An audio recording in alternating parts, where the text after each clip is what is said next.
Happy Tuesday. I'm the Grace Strega, and I'm here to give you your daily collective read for today. We are going to get started on today's daily collective read in the next few minutes, but if you would like to get on the list for a personal reading, the list, as always, is open. As always, it is 3 cards for a donation of 29 or more. 4 cards for a donation of 23 or more from my subscribers. Links in my bio. Please keep in mind there are 2 things I do not read for on these apps. Those are pregnancy and medical. Happy to give insight on anything in private readings, and you can book private readings on my site. We are also doing 2 giveaways today. Our first giveaway is we will be doing a reading giveaway when we get to 50K likes. So make sure that you're tapping that screen. We will get to 50K in no time.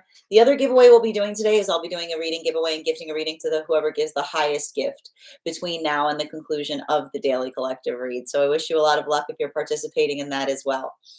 Prior to beginning today's daily collective read, we are going to do a brief recap on what we've been seeing in the cards over the last few days. If you would like to see any of those full readings, you can find them over on the place where we keep the videos. You can also find them over on the place where we keep the photos. You can also find them as a podcast over on my spot at Tarot Church and over on my Substack. But first and foremost, before we get started, most important question today: how are you doing? How are you feeling? I've had a lot of energy shifting over the last few days. So if you've been feeling a little out of sorts, I think it kind of comes with the territory right now. We have a very, very intense full moon coming up tomorrow, actually. It's a full moon in Sagittarius. And I feel like this energy is, it's very beautiful. It can be very positive, but the thing we have to recognize right now is we've had 2 very large transits that have occurred. Jupiter has moved out of Gemini and into Cancer, and we've also had Mercury that's gone right along with them. They were like bump bump. Mercury went over. Day after that, we had Jupiter go in there too, and I feel like the word for the key word, the key phrase, okay? The key phrase for this full moon that we're moving into is big feelings. Big feelings, a lot of emotionality coming through. And, one of the things that we see that is helpful right now is, and this is why you may be feeling a little bit energetically volatile right now, is working in the space of big feelings. This is a culmination of a lot of the lessons that we've been talking about, which is, what does it feel like to honor feelings? Honoring feelings is not necessarily just moving in the direction or the path by which the feelings dictate. We don't honor our feelings. We don't honor our feelings when we just do what our feelings dictate, because our feelings don't have a sense of purpose. Our feelings, they spur us on, if you will. But the ability, right? The ability to be able to feel something and then to be motivated by that feeling, even if it's negative, I need to point out, even if it's negative, even if it's a not great feeling, right? I feel like a lot of this full moon is working through the space of potentially taking negative feelings and putting them in productive spaces, right? Because, and it's a more of a culmination of what we saw that was going through right now as it relates to all of that Gemini energy that we're shifting out of. And we're still in Gemini season. We're still in Gemini season until about the 20th. We got another like 10 days or so of this. But I want to bring a lot of these, and I'm kind of feeling inclined right now, because I got to stress, I really do feel, because of the fact that we're in Gemini season, I have to explain, it's a little hard for me to be able to immediately articulate how this energy is going to necessarily be impacting you, because the thing about Gemini energy is it's grab bag, it's ephemeral. It's literally the quality and characteristic of Gemini. So how it impacts you is going to shift. So I'm going to talk a little bit right now about like the broader strokes of what to basically keep in mind as you're moving through this energy. And if you'd like a full like recap on this, I actually wrote a whole article that you can find over on my Substack, gracedraga.substack, that was talking about how to potentially work and utilize through this full moon cycle effectively. And, one of the things that we talked about there has to do with the fact that when we're honoring the emotions, right, we're moving even something that's energetically negative into a space that it feels like it's positive. We effectively come into our sublime authenticity, right? It's like tempest instead of tantrum. It's allowing that force of effort within to move one in the directionality of what you intend, not to allow you to fall backward within it. It's not always easy, right? That's hard work. But this is why I keep on getting the fact that, like, a lot of that space with Mars and Leo, honoring feelings, being the space of not just doing what feelings dictate. Because when we do what feelings dictate, then we are controlled by our emotions.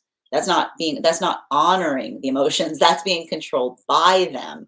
And that's why we have to be conscientious about that. Because one of the things I've been telling you guys, I've been seeing that's been happening energetically is, and you might have been feeling this if you picked up on it, every day you might feel like completely different, right? I mentioned to you, Gemini energy, it's like pinball energy. It's very dynamic, and it can sometimes feel a little bit exhaustive because it's not the fact that we're holding into a certain energetic vibration. It's all over the place. It's all over the map. So think about the space, like when you're working through a full moon like this, I really want you to think about what it feels like to you to honor the emotions. Even if they're, even again, we're going to talk about it because we got this energy in Cancer, things from the past coming up, right? Things that feel energetically non-productive. We all have these moments. Healing does not mean that you stop hurting entirely, right? This is what we mean by the healthy spirituality that does not require one to disassociate in order to move towards it. It's what we do when we have those rough feelings that come up, when those rough waters within the self start to move, right? That ability of being able to navigate the self through it, right? Finding that clearer channel, finding that path work that feels like it's energetically productive. This is when, this is how and why we start moving through things with intention, right? Because that is the space of, again, and it's not the fact that feelings don't have anything to do with it. It's the fact that the meaning that we derive from what we feel spurs us forward instead of pulling us backward. Now, this is having, and I want to say, if you're feeling a little bit of that sensitivity right now, it's characteristic. We're going to be talking a lot about this when we enter Cancer season, because a lot of the work that we see, that we often have to navigate when we're in Cancer cycles has to do with what it means to be able to find a space wherein you can be your vulnerable space self. Like, Cancer energy is all about the safe space. So we're going to be talking a lot about that. Now, this is having a massive impact depending on where you find yourselves on the frequency cycles right now. And one of the things I keep on seeing that's occurring is, I feel like a lot of this energy that we're witnessing right now is effectively the culmination of a lot of the magician partnerships that we see for energy and separation coming into fruition right now. Why are we seeing that those energies are coming into fruition right now? You may recognize that one of the things we talked about with this recent relationship cycle has to do with the fact that the reason that I've been identifying these as magician partnerships is because authenticity is their manifestation goal. The ability to be in a relationship wherein they feel they can be their authentic self, to inhabit it comfortably, right? It's a lot of the lessons that we've been seeing in this Gemini cycle, that relationship is the space we go to change, right? We never go into relationship with the hope of staying stagnant. It just can't do it. But when we're in a healthy relationship, it feels like it's transformative. It moves us more in alignment with who we aspire to be, following that pathwork of higher self, right? It's the flourishing of the self that occurs in those energetically supportive partnerships. While for unhealthy relationships, it can often feel more like an act of contortion, right? You start feeling like you're potentially losing yourself. You're not able to recognize yourself anymore, and you don't like necessarily what you energetically see.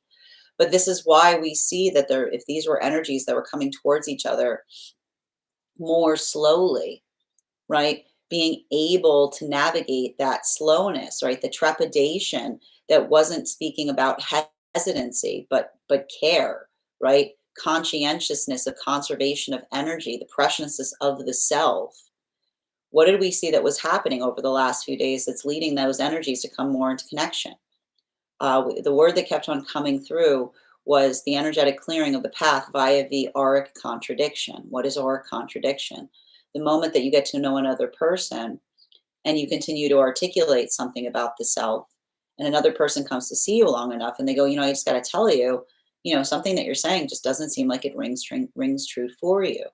And so this is actually a beautiful gift that's occurring in a lot of these relationships, because that ability of identifying how far one has changed insofar as an old mindset, an old framework that you utilize to articulate yourself no longer feels like true of the self, right? It's like the cocoon energy of recognizing that you've effectively accomplished something that you've been setting on your pathwork to change. Or, and this one might be a little bit more of a struggle to go through right now for those who are experiencing it. These are modalities where someone is articulating something that they've carried with them, that they had to believe about themselves that wasn't necessarily true, but was necessary in the construct of being able to facilitate remaining in an unhealthy relationship dynamic. We sometimes have to carry these things with us, right? This is how the trauma builds inside of us. Because some places, if we're not in a healthy space, the only way we can stay within them is if we perpetuate a belief about ourselves that isn't necessarily true, but is qualitatively necessary in order for the unhealthy relationship dynamic to perpetuate and continue. This is why we see that that's a massive gift that a lot of those energies are having right now, if that's occurring in these new partnerships, because it is the clear mirror of the counterpart that they're experiencing. The ability to see the self clearly, which is the fruition of a lot of the manifestation goals of those magician partnerships. Because if these were relationships wherein their aspiration was to move towards with one another with authenticity, and then in that moment of expression, they find one another and they're already helping to clear each other of misconceptions that they're carrying about themselves. This is a lot of the energy I see that is starting to move towards each other with more determination, more confidence, right? The trust that is built over time via the clarity of intention. That brings us to a lot of the energy that's moving deeper into divine union right now. And for a lot of the energy moving deeper into divine union right now, I just keep on seeing that this is a lot of energy that is moving deep into divine union right now via the strength, right? Because when we find healthy partnership, the peace we find there sometimes feels like it's an illusion.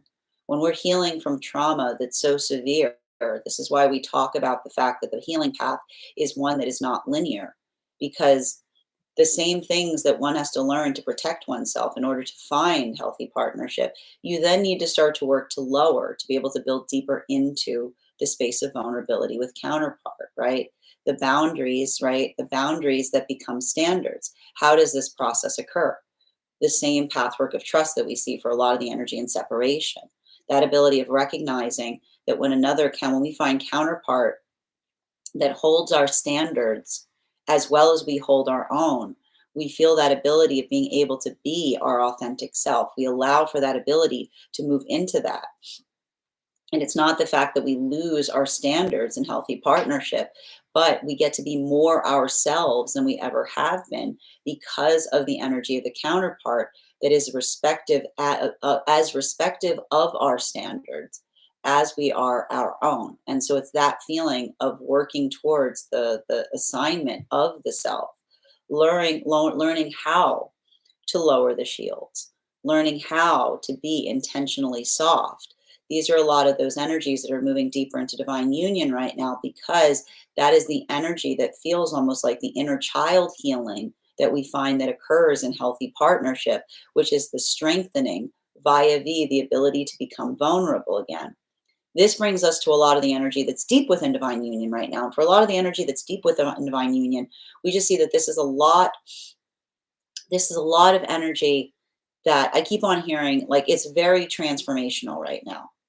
It's very transformational because I keep on seeing that for a lot of the energy deep within divine union, the manifestation goal itself is growing. It's expanding. Why does that happen? Because we often recognize that a good, healthy sign of a manifestation goal is that we don't necessarily arrive to it, right? Because you have to remember that a manifestation is not gimme energy. It's help me see, right? It's the observation of being able to recognize and identify what we move towards. And so one of the characteristic qualities that we see with a healthy manifestation is that our perception changes. And as our perception changes, it expands. We see more possibilities. So we see that this is what's occurring right now for a lot of the energy deep within divine union, right? The manifestation that changes as we approach us when our eyes open to the possibilities of what could occur as we move further towards it. So there's a lot of that. I keep on getting it's like kaleidoscope energy because it's the energy of the manifestation that becomes kaleidoscopic as it relates to the possibilities that are before them.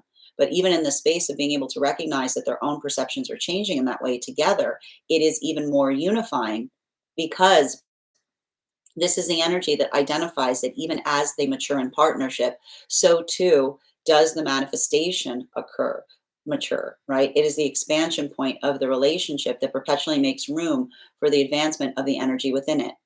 That is where we find all of the energy prior to beginning today's daily collective read. Now, if you would like to catch, but let me know in the comments how this energy is impacting you, because as I mentioned, it is going to feel very different on a case-by-case basis, given the nature of the Gemini energy. If you would like to see that full reading, you can find it over on the place where we keep the videos. You can also find it on the place where we keep the photos. You can also find it as a podcast over on my spot at Tarot Church and over on my Substack. That said, we are going to get started on today's daily collective read in the next few minutes. But if you would like to get on the list for today, the list, as always, is open. It is 3 cards for a donation of $29 or more, 4 cards for a donation of $23 or more for my subscribers, links in my bio. Please keep in mind there are 2 things I do not read for across these apps: pregnancy and medical. Happy to give insight on anything in private readings, and you can book private readings on my site. How's everybody doing? Hi there, Lego. I hope I don't step on you. Kristen, thank you so much for getting on the list. You'll be the 2nd person read for today. If anyone else wants to get on the list for today, you'll be the 3rd person read for. All right. Hi there, Pineapple. I like that. I like that. You guys got some good usernames. It's clever. Hi there, Samada. Eva, good to see you. Rachel, good to see you as well. I'm happy to read for you on that, Samada. If you'd like to get on the list, list is open. All you need to do is send the donation payment. You'll be the 3rd person read for.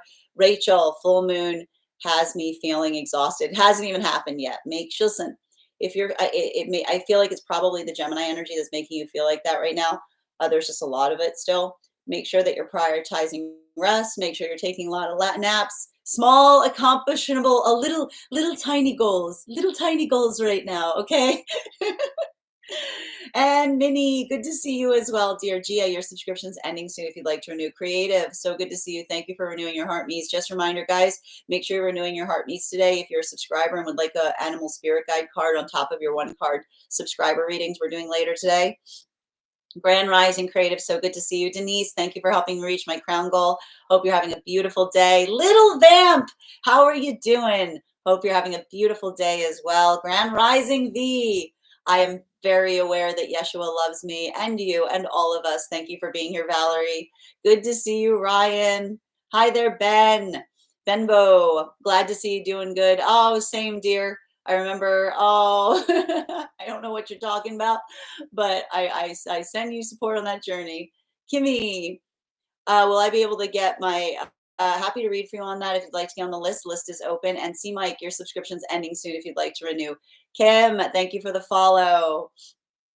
Persephone, I'm glad you're here. We're going to get started on that collective in just a few minutes. I'm up and down right now. Listen, I'm going to tell you right now, Persephone, that's kind of like the vibe. Like it's Gemini energy. It's just gonna do. It's pinball. It's like, boop, boop, boop, boop. Oh, good to see you guys. And Rachel, thank you for those gifts. Don't step on Lego. No, I'm a 6 or 7, maybe. Okay, we're getting up there. It's good. Good place to start. Taquana, good to see you too. Friends, a couple of updates. And just a reminder to anyone who's joining us across the other sites as well, if you would like to get on the list today, you can do so via my tree that is Binks in my Lio. TA, good to see you, dear. So true. Healing is an ongoing process. Tap to claim. Good to see you. Thank you for joining us on the place where we keep the videos. Feeling good right now. 8 out of 10. We like an 8 out of 10. Friends, we are going to get started on that collective read in the next few minutes. A couple of updates before we do. Most importantly, guys, did you know we've got tarot class tomorrow? We've got tarot class tomorrow. Sharpen your pencils.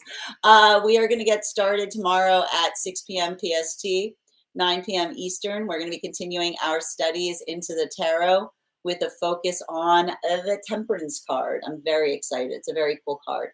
We're going to talk about the symbology of that card. We're going to talk about the history of the card.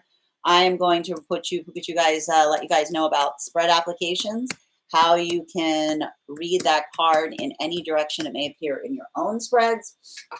I'm also going to be giving you guys a unique spread to take with you out of that class in your own to help you channel the messages of the Temperance card. And all you need to do, if you'd like to become a part of that tarot class program, is mosey on over to my Substack and become a paid subscriber. Your paid subscription to my Substack is your ticket of entry into our live classes each and every month. You will also, as a subscriber, have access to a monthly subscriber, have access to over 9 hours worth of material in the Tarot Church Library Class Archive. You will also have access to a one-on-one chat with me and the other students to ask any questions in relation to anything we've learned thus far. And if you become a founding member, not only will you receive a discount on the whole year's worth of classes, you will also have access to the entirety of the Tarot Church Library Archive. That is access to over 14 hours worth of material in an ever-expanding library. You will also have access to, if you so choose to receive it, a one-on-one mentorship class with me, where I will meet with you personally to assess where you are on your own personal tarot journey and give you the best insights in terms of how to utilize those classes to the best impact towards your personal tarot goals moving forward. One of the things I tried to do in these classes was make them accessible to the absolute novice tarot reader as well as the seasoned reader. There's definitely something there for everyone. Don't let your lack of experience or your robust experience prevent you from joining us in these classes. And even if you don't become a paid subscriber to my Substack, I would encourage you to follow me there to stay up to date on any new offerings and services. I also post my mystic meditation articles there. I just posted one on how to utilize the energy of this full moon in Sagittarius to the best effect towards your manifestation goals. I also post there each day's reading with a photo of today's spread, so you'll be able to see the full spreads there as well. I also want to let you guys know, I also post my weekly newsletter, which will let you know about my in-person events as well as my online live schedule. I also want to let you guys know that on top of my standard life path readings, I also offer mentorship classes. These are for any of my students that are seeking a more personalized, in-depth educational experience with me. I take a very limited number of students for this reason, as those classes are uniquely customized to each individual's personal, spiritual path and journey goals.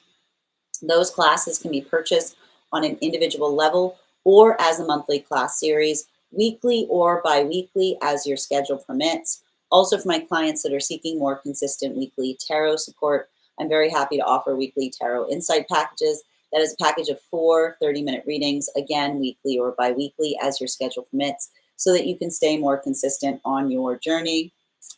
I'm also very happy to now offer dream interpretation readings. You can purchase these per dream or as a series. Now, if you purchase the series, I would encourage you to start to keep a dream journal, as we will meet weekly or bi-weekly with that journal and utilize the tarot to understand the key themes and messages coming towards you in the dream space.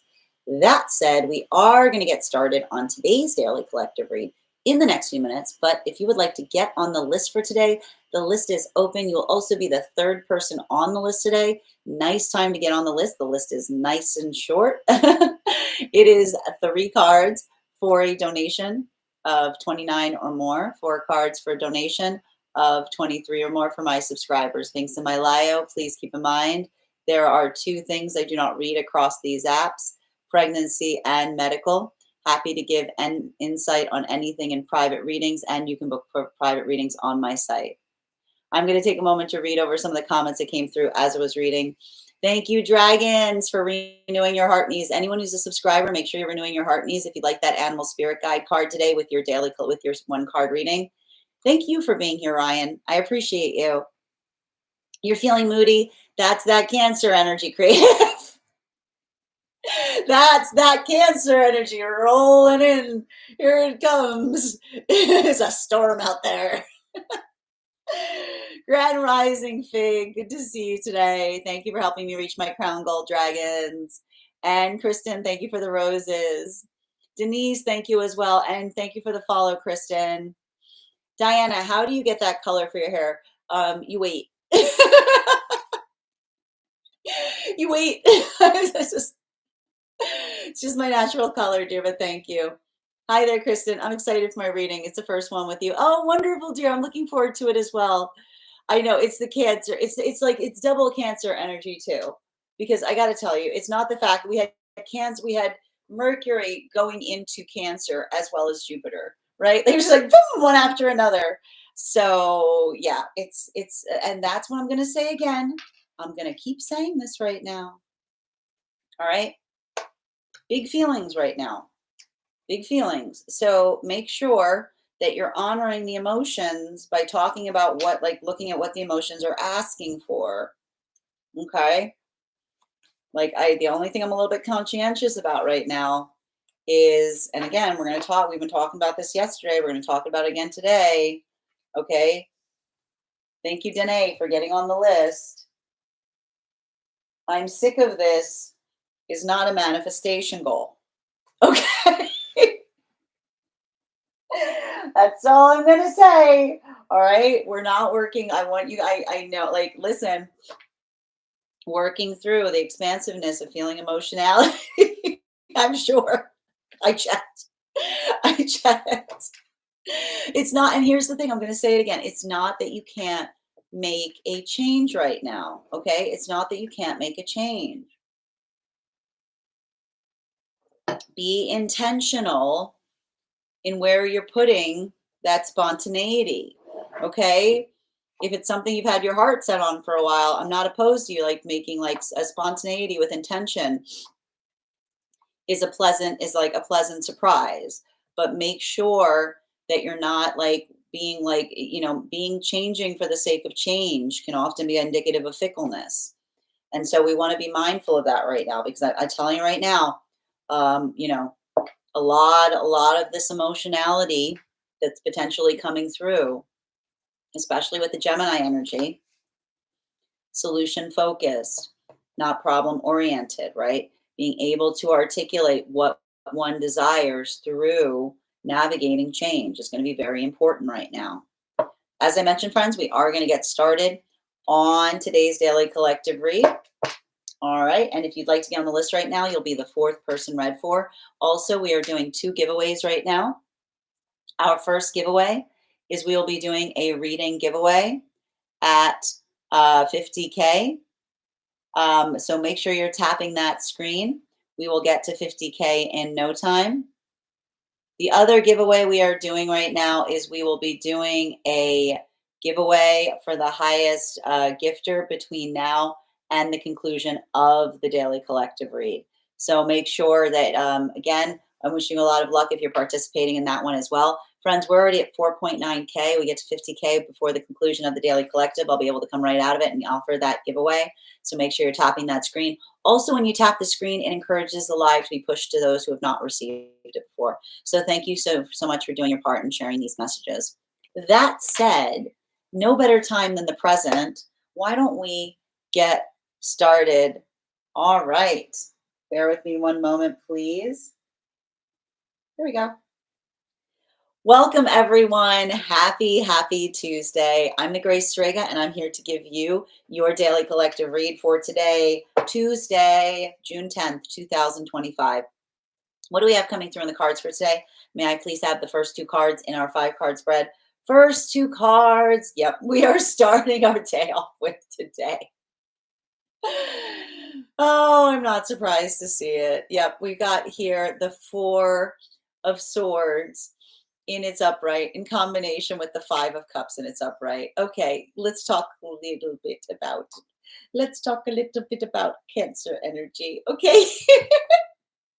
let's talk a little bit about let's talk a little bit about let's talk a little bit about Cancer energy. You know, Cancer energy is like it's working through, and I got to tell you, and here's the thing we have to be conscientious of about right now. I was talking about this yesterday. Okay. Um, there is a similarity. I'm just going to start off exactly where we left off yesterday. There is a similarity between how Cancers and Sagittarians navigate discomfort. Cancers like to go into hermit mode. Okay, Cancers, when they're feeling uncomfortable, are like goodbye. Like a little crab. I don't have to be here, right? They just close it up. They just shut it up. They just shutter it up. And Sagittarians will say, "Look how fast I can run." Okay, like and here's the thing. Um, a lot of this work that we're seeing right now, and the reason I'm saying this is I feel that this is this is the type of energy that this full moon is either like it's like the energy that either says see how far you've come or see how fast you run, right? Because and one of the things that we identify has to do with potentially um, identifying one's own blockages, identifying one's own inclinations, like working through something in such a way that you're like catching yourself, like doing something, right? But it's working through. And I got to tell you, this is a culmination, if you will, of a lot of the work that we identified that we were doing during Gemini season, right?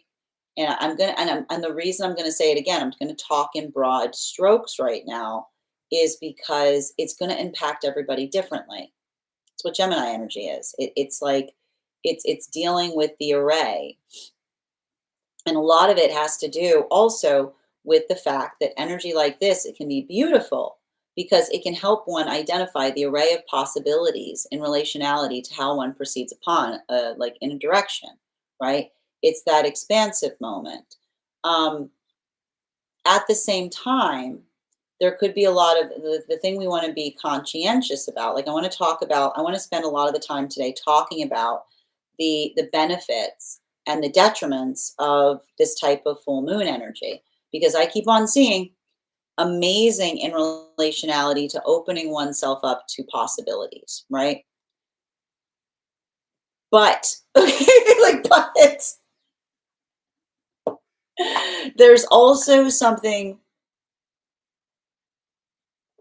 really important that we have to work through too as it relates to the first flush of feelings. And why do we talk about that first flush of feelings? Because um pragma like we've got Cancer energy here, and Cancer energy deals very, very heavily in the space of the unconscious, right? It's a lot of the stuff that comes to the surface. And I can see even now, like there's a lot of potential energy here to ruminate that may be coming through. Like this is like four of swords with of cups is like rumination central. Okay, it's like rumination. um, but that's what I mean about there's something important And this is something, and the thing about it is because, and this is the thing, um, cancers cancers and Sagittarians sometimes have a little bit of issue with rumination, right? Because, when we immediately react, right? Like when we immediately react to things, we don't allow ourselves the ability to ruminate. Okay.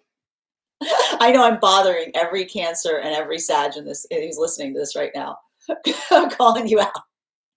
When we immediately react to how we feel, we lose the possibility to ruminate upon how we feel. Okay. I'm going to say that again. When we immediately react to how we feel, we deny ourselves the possibility to ruminate on how we feel, which is what is rumination? Looking at something from different angles. Okay. Is looking at something from different angles. And I know we like our angles. We like our angle. We like the ego likes. This is the reason why we have to ruminate on things, okay? Because the ego really likes its angle. Okay. Like, the ego's like, this one's mine, right?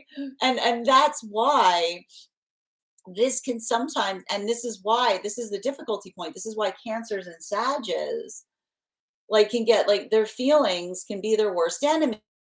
Okay. Their feelings can be, you know this to be true, Cancers and Sages. Like, oh no, the feelings, because and again, I'm gonna work you through it. We're gonna talk, we're gonna keep on working through it. When we feel something, right, honoring the feelings is not being led by them, right? Honoring the feelings is not being led by them. Honoring the feelings is contemplating upon them to understand why like what the perspective is, right? To understand why we experience something the way that we experience it. So, there's something about this energy right now. I would not be surprised. And this is why I've been, oh man, I hope this hasn't already happened. I know it's already happened for some energy. If energy's been like reactive in a certain way, like working through something in such a way that you're able to articulate upon what it is and why you feel the way that we do, right? And that's why I keep on seeing this is a great energy as it relates to working through energetic release by opening oneself up to possibility, right? Now, but at the same time, and this is the thing that we want to be conscientious about during this cycle, okay? um not don't operate from a place of bruised feelings, please. I'm telling you, I'm trying to help you here. Okay. I am trying. I'm trying to help you, because the thing about it is with the combination of Cancer energy here and Sagittarian, the Sagittarian full moon, and we've got that, we've still got, and here's the thing about it, man, like Taurus, like Uranus and Taurus is literally like something little, like something minute, something small that just grates upon you. Okay, like something small that just like grates upon you. And it's not to say that whatever that small thing is doesn't grate upon us in a way that like it's significant, but the ability to understand what has energetic meaning, right? It is the articulation upon, I keep on seeing there's a lot of energy right now that is finding like a productive way to like get over the hump of a hard feeling is what I keep on hearing, right? Like learning how to get over the hump of a hard feeling, wherein we do that, like we do that energetic work, right? We're able to like work through that.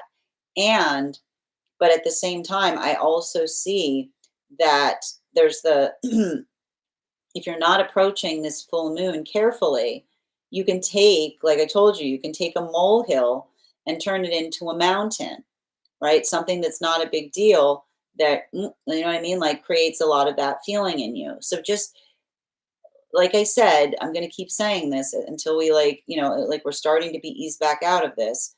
But that's why I was saying the other day that until like now that we've got some energy shifting out of Gemini, I was saying that like, you know, full moon, eclipse um, rules apply as it relates to making sure that you're intentional, as it relates to what it is that you're doing that is directional, right? Not allowing the feelings to dictate the intention, but allowing the intention to honor the feelings. That's important for me to say. Again, not allowing the feelings to dictate the action, but to allow the action to honor the feelings. If okay, now this is having a different impact depending on where you find yourselves on the frequency cycles. Woo, look at that. Center card for today's spread. They just want to show up now because they know that their time to shine is tomorrow. It's our temperance card, which we are studying in our Tarot Church class program tomorrow. If you'd like to become a part of that tarot class program, you just need to head over to my Substack and become a paid subscriber, and you'll have your ticket sent to you for access into the class.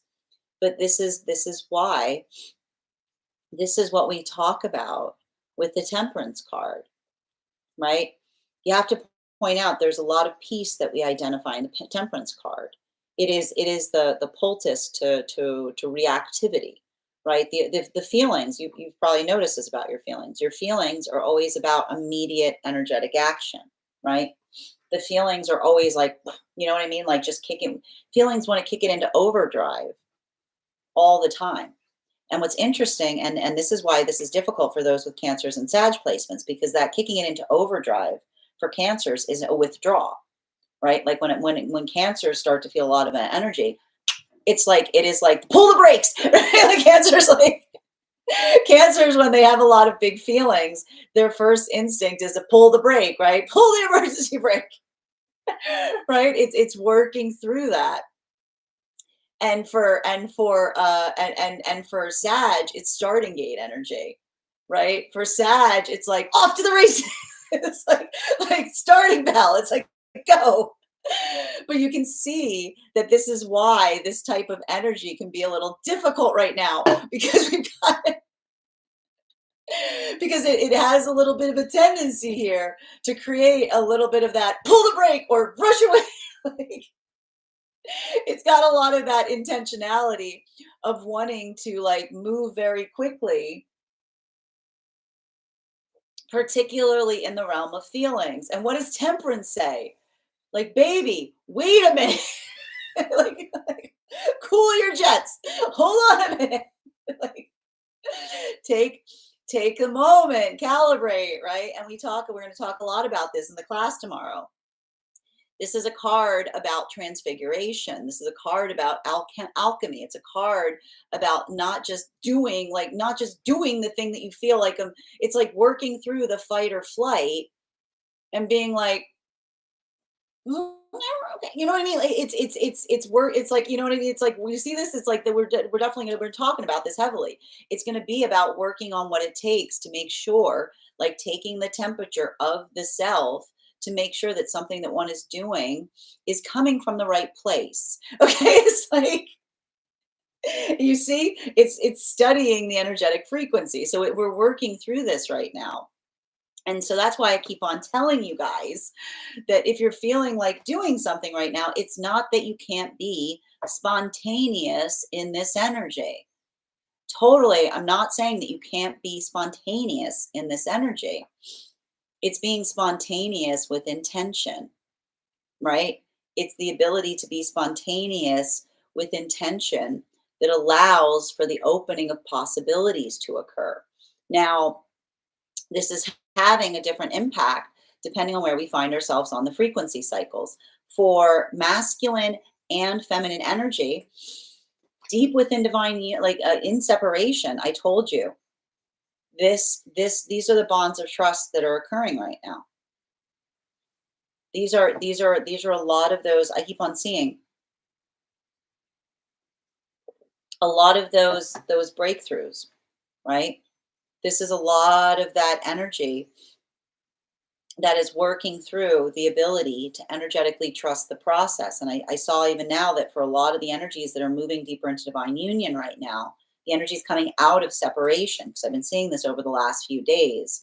Um, there's something really important that we're recognizing that has to do with the space of building into. Remember how I said that these relationships, they were moving towards each other. Um, they were moving towards each other with more. I keep on seeing, like, with working towards the space of the manifestation of the words that match the action, right? The ability to recognize and articulate what that is. So even here, you'll remember that this is the culmination of a lot of those relationships. Because if these were the relationships that were moving towards each other with the desire to come deeper into authenticity, right? This is that continuation of being able to be reflective, right? This is the energy that is reflecting something back to one another that feels supportive. And when we reflect, and I keep on hearing the difference between a reflection and a projection is when we have a reflection, it feels like it harmonizes to our higher self. It gives us something to think about, right? It's like the understanding of the appreciation of how far one has come. Where wherein when we're building into those unhealthy relationships, it feels more like we're in the space of projection, right? Those reactivity points, someone that pushes something that they don't want to deal with onto us. So we see even now that this is why a lot of these relationships are starting to come towards one another with more security, because this is the energy that feels like they are being seen clearly via the energetic counterpart, right? And even to this space, that if these were the energies that were carrying an auric contradiction with them for something that they believed about themselves that wasn't true, that's the indication of, in that moment of it being cleared, someone saying, something negative you're saying about yourself, I just haven't seen. The ability to recognize how far one has come, or the ability of understanding something that one carried out of a negative space, some unhealthy thought form about the self that one carried forward that you needed to maintain in order to perpetuate something that was not good for you. This brings us to a lot of the energy right now moving deeper into divine union. Clarification between our fourth and fifth cards in our 5 card spread today. Look at that. I like this. We've got our King of Pentacles in its upright in combination with our 6 of Pentacles in its upright. So everything I keep on seeing here, it's like I keep on hearing, like, the key word right now is nourishing. There's something really important right now in relationality to nourishment. The ability, I keep on hearing, like, the space we're in, we feel like we are energetically healed via relationship. And this is why we see, and this is why I keep on hearing that for a lot of the energy that's coming, moving deeper into divine union, recognizing and identifying that quality and characteristic, the ability to, I keep on hearing, the ability to um, understand something that allows one to flourish. This is a continuation point on the appreciation of, and this is what I meant. This is a beautiful moon to work on the feeling of moving in accordance with one's higher sublime self. Because when we feel like we're moving in healthy relationship in the direction of something that helps us see ourselves more quickly, it feels like we're being energetically nourished, right? It feels like it sustains us. It feels like it transforms us in ways that are beautiful, right? It's that harmony that we're able to define there. And so this is why, for a lot of the energy right now, This is why I was seeing that a lot of the energy coming into divine union, this is the energy that's moving out of high priestess into strength, because not only has this energy found the ability to find peace for themselves, but they recognize what they need to continue to work on in the self in order to continue to maintain and sustain that point of stabilization, right? Because you'll remember we spoke about the fact that this is why sometimes we have energy that starts to move into divine union and then falls back out of it. Because if we're not energetically ready for it, right, the peace that we find within union itself feels like an illusion, right? We have to be ready to embody it. We have to be ready to welcome it, because that ability of welcoming it is the exact vibration that one needs to sustain it. Because you don't just find peace, you discover peace, and then you nourish peace by being in the vibration of peace as you continue to move through it. This brings us to a lot of the energy right now deep within divine union. Clarification between our Four of Swords in combination with our Five of Cups and its upright. We've got here our Judgment card in its reversal. So for a lot of the, and I got to tell you right now, for a lot of the energy deep within divine union, I keep on hearing that this is a lot of energy deep within divine union that's moving out of judgment into Wheel of Fortune. Because for a lot of the energy deep within divine union, the ability to, how do I describe this best? This is the energy that feels like they've moved towards, they're moving towards a manifestation. And even in the process of moving towards a manifestation, they're identifying how the manifestation itself is changing, how the manifestation itself is growing. And it's that adaptability, right? Like that expansion point, that recognition of how far one has come, that's almost allowing the context by which they're able to recognize and identify how they are flourishing. And a lot of that, like working towards the flourishment, I keep on hearing this is not the manifestation that is changing, it is the manifestation that is flourishing. Because the healthy manifestation is one that we expand upon it. We open up to it, because the healthy manifestation isn't about what we get. It's being able to expand upon the possibilities that open up around us as we continue to move towards it. Continuing to get clarification between our Five of Cups in combination with our Temperance card. There's that Queen of Swords in its upright. So, I want to say, like, one of the things that we're seeing, and this is what I got to show you right now. Judgment card in its reversal in combination with our Queen of Swords in its upright. This is a lot of that. This is a lot of that perpetual work that we see that is often like these two cards in combination. This is Cancer energy. These are Cancerian lessons, right? And the thing that we identify that's beautiful as we recognize and work through Cancer lessons is, Cancer lessons are all about the ability to identify a safe space, right? We need a safe space in order to be our vulnerable selves, because that point of vulnerability, it's like the idea of understanding that your vulnerability is a gift. It's a gift that we give to each other. And and again, I keep on hearing the difference between being weak and being energetically vulnerable is when you're weak, there's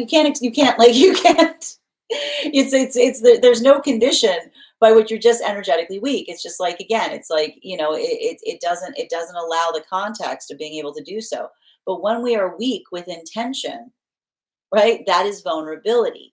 That's often when we come into inner child healing, right? And this is very difficult, because often this is why we talk about the fact that the healing journey is nonlinear, because it requires us to embody certain modalities depending on the season by which we are healing, right? For a good portion, especially when we're trying to enter partnership, it requires us to be very strong in our standards. It requires us to utilize a lot of discernment. It requires us to be very energetically rigid as it relates to what our manifestation goals are. But then once we enter partnership, and this is what is so difficult, the same things that brought us into union are what we need to work to absolve within ourselves in order to build deeper connection, right? So it's a lot of that. And when I describe this, I actually described this. I talked about this in a Mystic Meditations article that you can find that I spoke upon, I think, last year during Cancer season. This is like a lot of the molting process that we identify that the crabs go through, right? It's a lot of that same journey of, again, the hardening of the shell, right? How does one build a hard shell? You have to be in a space to be energetically vulnerable, right? So that ability of being authentic within the self is finding a place where you can authentically be yourself that allows you then to become vulnerable, to transform into the person that you're energetically becoming. So this is why I was saying that this is a full moon that is all about the sublime authenticity, because that ability of being able to find the context by which you're able to navigate and identify the self, this is beautiful in relationality to honoring the feelings. Okay. It's beautiful energy as it relates to honoring the feelings, but again, honoring the feelings and moving with intention through the feelings, as opposed to having hard feelings, right? Because when we have hard feelings, we can't move through the feelings. Okay? So it's working into, and that's why I kept on saying the difference between doing something propelled by emotion, right, versus honoring the feelings, which is recognizing what the feelings are asking to for and moving with intention through them, right? And I keep on seeing like a lot of that ability. It's not necessarily easy, because a lot of it has to do with being able to articulate upon how one is feeling, particularly in the realms of like being energetically bothered or working through something as it relates to, I keep on seeing a lot of that space of being able to identify like what approach you need to take on things that requires one to be hard versus what approach one needs to take to be soft. And that's why I keep on saying that something about this particular moon may be hard to quantify as it relates to how it impacts you, because I feel like that in itself is the quality and characteristic like of this energy of the full moon. It's identifying why it's okay to take different approaches to different things, because depending on the level or degree of vulnerability we feel, this is why we often have others who experience different facets of us, right? And that's that space that says that vulnerability is a gift. It's not something another person can demand. It's something, the gift of vulnerability is such that we offer it when we feel the space or safety and security of doing so.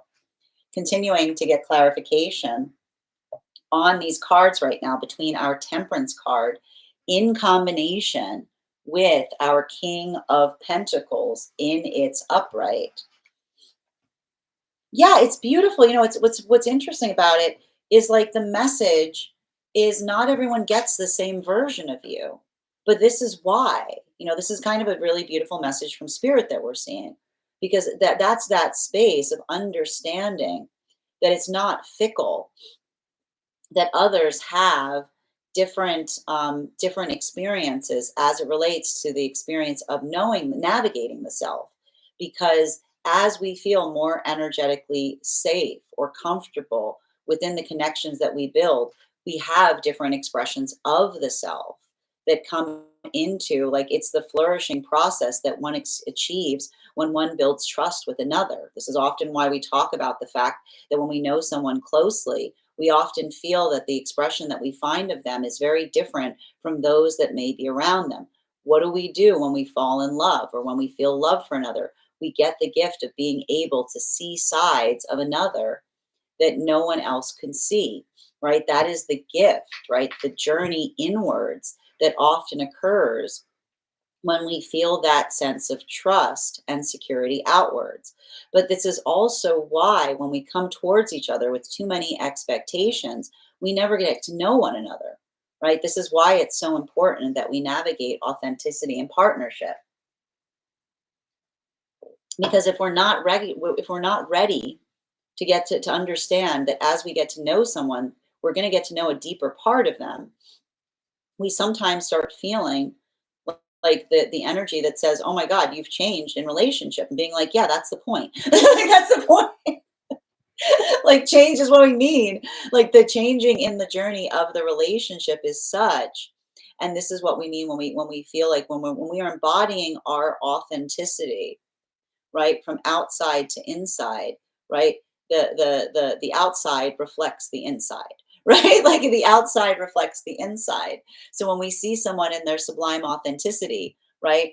It's like the gift of discovery of the person, of the self, that's even more, it's even more of the self that one is reflecting on the outside, right? It's that perpetual understanding and the deepening of learning about another from the context of the fact that when we operate in our majesty, what you see is what you get. Right? Like what you see is what you get. There isn't a huge change as it relates to the alignment of the frequency. But when we're more worried, right, when we're not operating in our authenticity and we're more worried about outside appearances, this can why it sometimes feels like we're embodying a false reality of the self, because what we're putting outside, we're so worried about what other people think, that we never live in our authenticity. And then we build into a relationship and someone gets to know us and they go, you're not the person you said you were.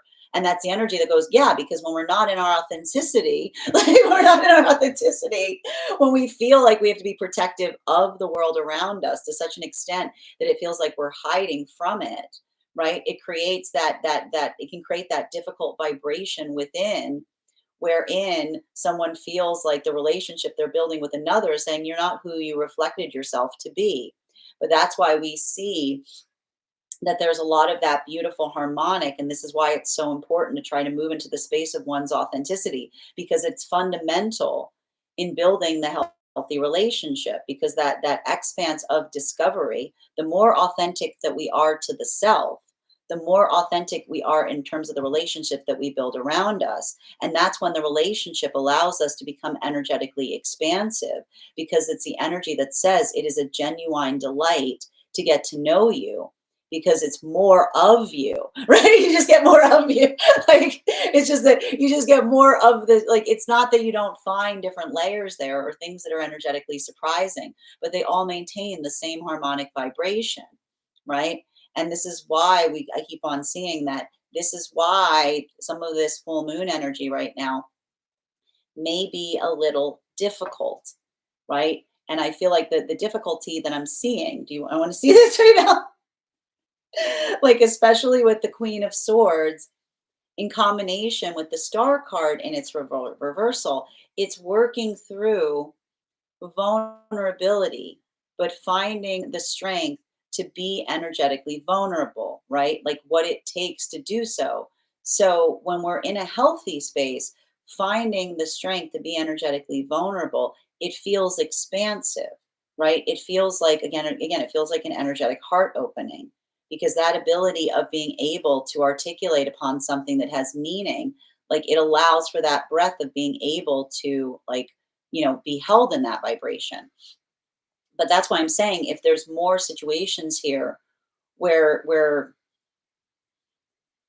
like if someone is in a space where there's like a like they're like this is why I keep on hearing, like, and this is often what occurs when there's like an ego fracturing moment, because when we have those moments of ego fracture, it has more to do with the sense or the space of identifying and recognizing that the cracks, like I keep wondering, the cracks are where like the light comes in, because like the reason we say that is because when you see somebody, like when you see internally into another, and you're working on that authenticity, then there are no energetic cracks, right? It's just more of the self that is revealed. But when we're working into a space of like working on the self, this could be like a lot of that energy in relationality to recognizing and identifying something that we're working to heal, or something that we're trying to get better at. So that's why I keep on telling you guys right now, if you're having a lot of emotions right now, don't be problem focused, be solution oriented. This is a lot of the continuation of what we were talking about with Gemini energy. Critique, not criticism, right? The articulation of something one could be doing better, right? Moving something in a direction that feels like it's supportive, not just inhabiting, like I keep wondering, not just like boo energy, like like it's not the like I get like boo but booing doesn't build things is what I'm hearing. Booing doesn't build things. It's fun, but it doesn't create anything is what I keep on hearing, continuing continuing to get, ooh, look at this. Oh, wow. I know. Okay. So for those who are on the podcast, wow, that was wild. Um, so we just had a little bit of a card anomaly happen. I was about to pull the card and we're going through a Pluto in retrograde. I think I told you guys there's been a lot of the bottom of the deck insisting on being the card. I think you've probably seen the fact that there's been a lot of cards sticking to my table. Um, ever since, and it's not the table, there's nothing on the table, it's always like this, but it's been very characteristic ever since Pluto went to retrograde. But we have a card that's literally face up that was on the bottom of the deck. I'm still not sure. I don't know how that happened, but clearly the card, it's the Hermit card. So it's like, I'm not surprised to see this because this is also a card that we recognize that is very much associated with Cancerian lessons, right? Which is the internal journey. And I want to say, like, I want you to think about right now, like internal journeys and relationality to being reflective, not avoiding things, is what I keep on seeing. Because this is often what happens for those with Cancerian lessons, right? Right. And those all, I like to point this out. Cancers and this is just a quality and characteristic of a Cancer and Sag. I need to go take a walk. You know what I mean? Like, I'll be back, right? The ability, the ability of effectively identifying and recognizing, right, the difference between, okay, and this is important. I need to point this out. The difference between doing something because you feel impelled to do it versus understanding what you need is identified and articulated via being able to tell another person what you're doing in order to have those needs met, right? You can't have a need that isn't being met if you don't articulate it. A healthy relationship shouldn't require one to be a mind reader. Unfortunately, sometimes Sagittarians and Cancerians have a tendency of requiring this because there's something about the fact of the emotions that spook easy, right? Because and I know this. Listen, we adore our Cancers and Sagittarius, but this is something that we see that is reflective, and that's why I'm being a little bit conscientious about this energy right now. I'm saying, I'm like, I feel like this moon is expansive, but I need to stress I don't want anyone getting emotionally reactive right now. Okay? Because this is a quality that both Sag and Cancer share. And it's going to, again, the beauty you have to understand, the full moons bring out the qualities and characteristics of the sign work. So there can be more of an ability right now to take something small and make it bigger, right? Like something that's not a big deal. You know what I mean? Because and that's because and Matt, like Cancerians and Sages, what do Cancerians do when they feel emotionally in danger? They shutter their windows, right? They close up. Sages bolt. Okay, Sages bolt. So being able, how do we work through these things? We articulate upon them, right? And this is why I love the fact that we have the Temperance card here in the center of the spread, because it's not to say that we don't honor the feelings. The feelings are the feelings for the reason. But when we're able to know the difference, right, between our nature, right, between things that we know to be true of ourselves, we when we know our nature, we can help others nurture us. When we know our nature, we can help others nurture us, because being able to give someone the manual of the self, right? This is what we do in healthy relationships. Like, here you go.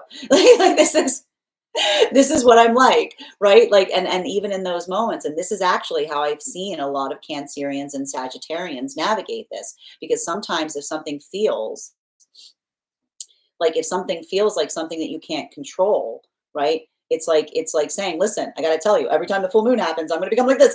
You know what I mean? Like the ability, like we can love each other even if we are certain ways that we can't energetically control, because by understanding ourselves, we protect one another from the parts of us that are hard to hold, right? This is a lot of that work. Like, welcome to, where's Chiron right now? Yeah, this is some like heavy Chiron stuff. Yeah, it makes sense. Chiron and Eris. Yeah, so like, and this is why I keep on seeing that is what the, like, this is what the work is. This is why it doesn't require us to be perfect. It doesn't require us to be perfect. It requires us to know ourselves, because even in, right, even in our imperfection, if we know ourselves so well that we can energetically prepare our counterparts for things, like this is how we are able to create safety in our relationships, because it is the cautionary tale of the self, right? The cautionary tale of the self that does not require one, and it doesn't, you don't lean on it entirely. You don't say, I'm never going to change, but the understanding of saying, this is something I'm working on, this is something I always have problems with, right? I just want to prepare you for that. This is why I keep on seeing that a lot of these new relationships are building, finally building into the space of forming that foundation of trust between themselves, because this is the energy that even in the articulation of the self and the clarification that another person's bringing in terms of, again, a falsehood of the self, right? Someone that's like, almost like, this is the energy trying to caution each other about one another. They're trying to give each other their instruction manuals, and they're saying to each other, even now, I think there's something wrong. I think there's something wrong in what you're saying. I think there's something wrong in something that you feel about the self, because I just got to tell you, we've been talking for a while, I'm just not seeing it, right? It is the clarification point that builds into the ability to see how far one has come. I told you, this is a full moon of the ability to feel sublime in being in the space of one's own divine intention. While for a lot of the energy right now coming into divine union, clarification between our judgment card in combination with our Queen of Swords. Yeah, it's, and that's why we see even now with the Six of Cups. This is why we don't come in. This is not being, this is why I keep on hearing for energy coming into divine union. This is why the energy coming into divine union is recognizing and identifying that healthy relationship isn't about, like, it's not about having to be energetically positive all the time, right? It's it's not about the space that everything is perfect, but everything is something that can be improved upon, right? Everything is something that can be energetically honored. And so I keep on seeing that this is why I was identifying that a lot of that energy right now is moving out of the high priestess and into strength, because that ability of being able to recognize and define where the work is, right? How one is trying to improve upon something. This is the energy that is feeling the safety of relationship. But do you understand what's happening for a lot of the energy right now coming into divine union? The safety of relationship is not the expression of feeling like the counterpart is safe. It is becoming safer in the self for the purpose of protecting the counterpart. It is the energetic relationality of saying, when we find something that is precious to us, we do the work on the self in order to preserve it.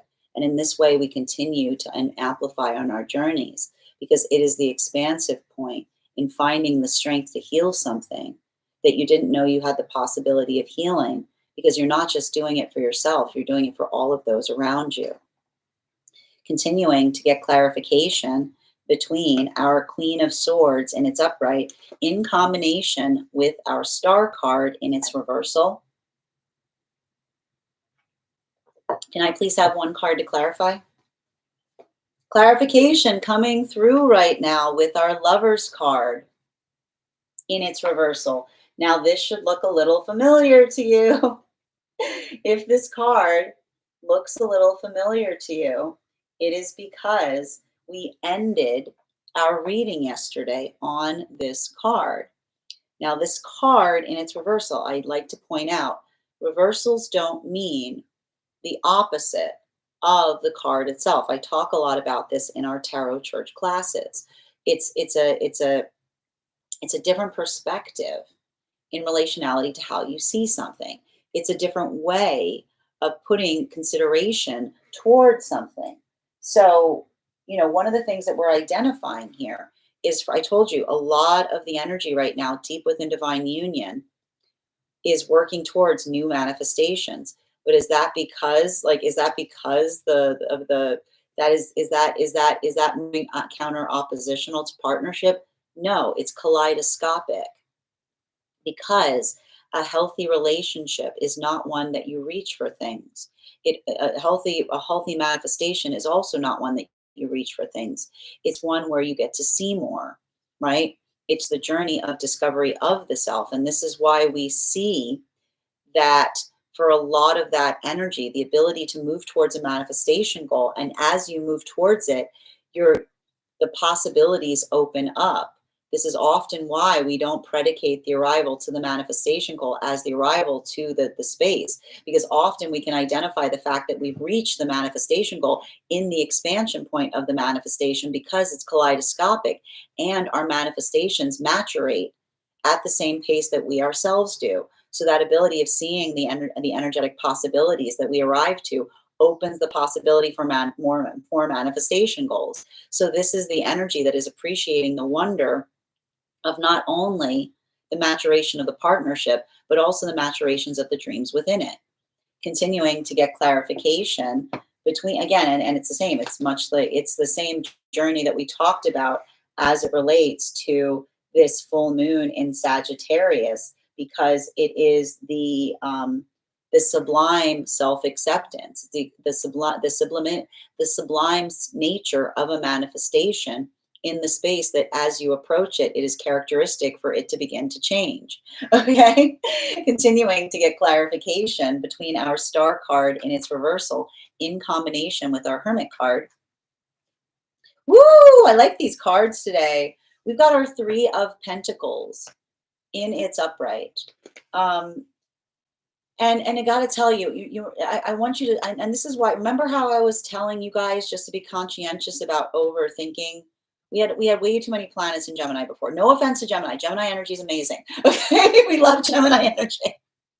But Gemini energy it can be a little overwhelming to those that aren't necessarily used to it, because like Gemini energy deals with the array. It's about, like, it's having to understand, like, one, that sometimes the best way to get somewhere isn't effectively a straight line. Okay. It's not, like, it's not the space, thank you, it's not the space of working through that straight line, right? This is why Geminis are like, no, you see, no, it makes perfect sense, right? And this is one of the reasons that Geminis sometimes have to slow things down for others, because Geminis are like, well, no, it makes perfect sense. And someone else is like, what are you talking about? You got the ability. It's one thing to intuit something. It's another ability to slow it down. I know I'm driving every Gemini nuts in the room right now by saying that. Walk me through it is like the bane of every Gemini's existence. because that space, right? It's having, like, it's having to be determinate, right? It's working in the space of, sometimes we don't realize how gifted we are, because something that we do immediately is second nature, and another person doesn't understand us in that context, right?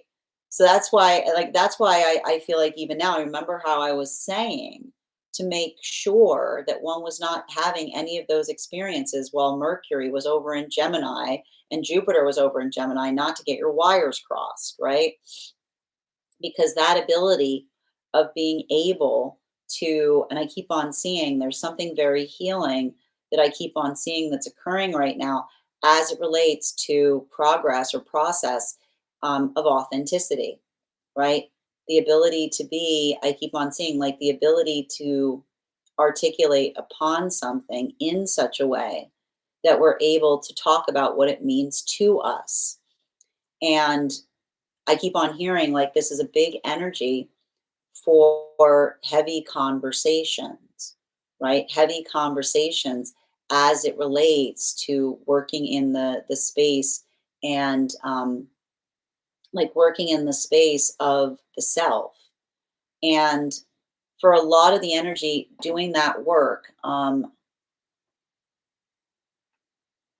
the best way that I can articulate it um, has to do with identifying and recognizing, and this is what I keep on seeing here that I think is so important. For a lot of these energies in separation, this is the fortifying conversations that gave someone the certainty that they were energetically safe in a relationship, right? The transparency that we bring to one another as it relates to conversations. When we are transparent with one another, we feel safe in each other's embrace because that transparency is one that, again, it feels like our words match our action. So I just keep on saying it's that transparency that is creating that stabilization point, because even in the conversations that the energy is creating as they build into relationship with one another, helping each other see one another more clearly, giving each other those gifts. This is a lot of the energy that feels the certainty and the stability of proceeding forward, right? And this is what's beautiful about this is I almost hear the energy saying it was at that moment when you said that to me, I knew, right? It was at that moment that you were able to clarify something that I thought about the self that was a misconception that I knew, right? That ability to help one another see clearly. And this is why it's so important that we work towards our own authenticity. Because when we are trying to be authentic and another person brings authenticity to us is a gift, right? It's a profound gift. But when we feel like we're living a false version of self, right? When we feel like we're hiding from the world and another person sees us clearly, it doesn't feel like a celebration. It feels like an energetic violation, right? That's why, again, like everything you need to know, like this is why not everyone's on a healing journey. You have to be in your authenticity to move towards a healing energy like journey, because when someone sees you in your authenticity, right, and someone is able to see you clearly, it feels like a celebration moment. But if you're not in your authenticity and another person sees you clearly, then you feel like, again, you feel energetically vulnerable, you feel energetically exposed, right? It's the work that we, and this is where we often see and recognize that projections occur, because it's that moment that someone starts reacting hostilely from that moment of energetic clarity that sometimes creates those vibrations by which we're resistant, instead of like working towards transformation. So that's why we keep on seeing that for a lot of the energy doing this work, the healing from rejection is so important, because the way we come into our authenticity is we stop worrying so much about how others feel about us and focus more about how we feel about ourselves. Now, this is why I keep on seeing, because this is the sound I hear for the energy and separation, which is, what are they saying to each other? You see me. You see me clearly, right? You see me clearly. That's the energy. It's like, boom, these are why these are magician partnerships, right? But that's why, again, for energy that's coming into, and this is potentially the recognition point for some energy moving in that way, right? This is often why, if we're in an unhealthy relationship and we see with clarity, we sometimes feel like we're punished in that space. Because if someone's not moving into their authenticity and we try to have a conversation that feels like it's clarifying and another person pushes against it because we're seeing things that they don't want us to see, this is why often, again, we start to have to carry those negative thought forms in the unhealthy relationship. Because the only way you can perpetuate it is if you believe the projection that another person is putting upon you in order to maintain the relationship. So that's why we keep on seeing that there's a lot of this energy here that feels fortifying, but it also feels very, it's like it's bittersweet, right? It's the recognition. I want to show you right now, it's a dual force of energy, recognizing what feels like it is a nourishing partnership versus the relationship that felt like it was an energetic contortion point. Continuing to get clarification for energy coming into divine union right now, between the 6 of Six of Cups in its upright in combination with our Lover's card in its reversal. One card to clarify, please. Boom! Page of Swords. I gotta say, I like the sword energy on the table. I know that sometimes with the sword energy, we can be a little bit like meh about it, but this is nice. This is nice sword energy because one of the things that we're identifying here has to do. I keep on seeing like there's something. I feel like there's something about. I told you. Um, there's something really important that's happening right now, especially with Mars in Leo, which has to do with personal pride for the self, right? And it's okay to carry pride for the self. And I keep on hearing this because, again, you have to remember the difference between pride and ego. What is the difference between pride and ego, right? Ego is when we get overly protective about something because we feel very vulnerable, right? It's the defense mechanism. Right? It's the defense mechanism. Like you get all like up in arms about something because someone hit something on the nose, right? Like that's often what we see sometimes when we're going through an egoic conflict with someone, right?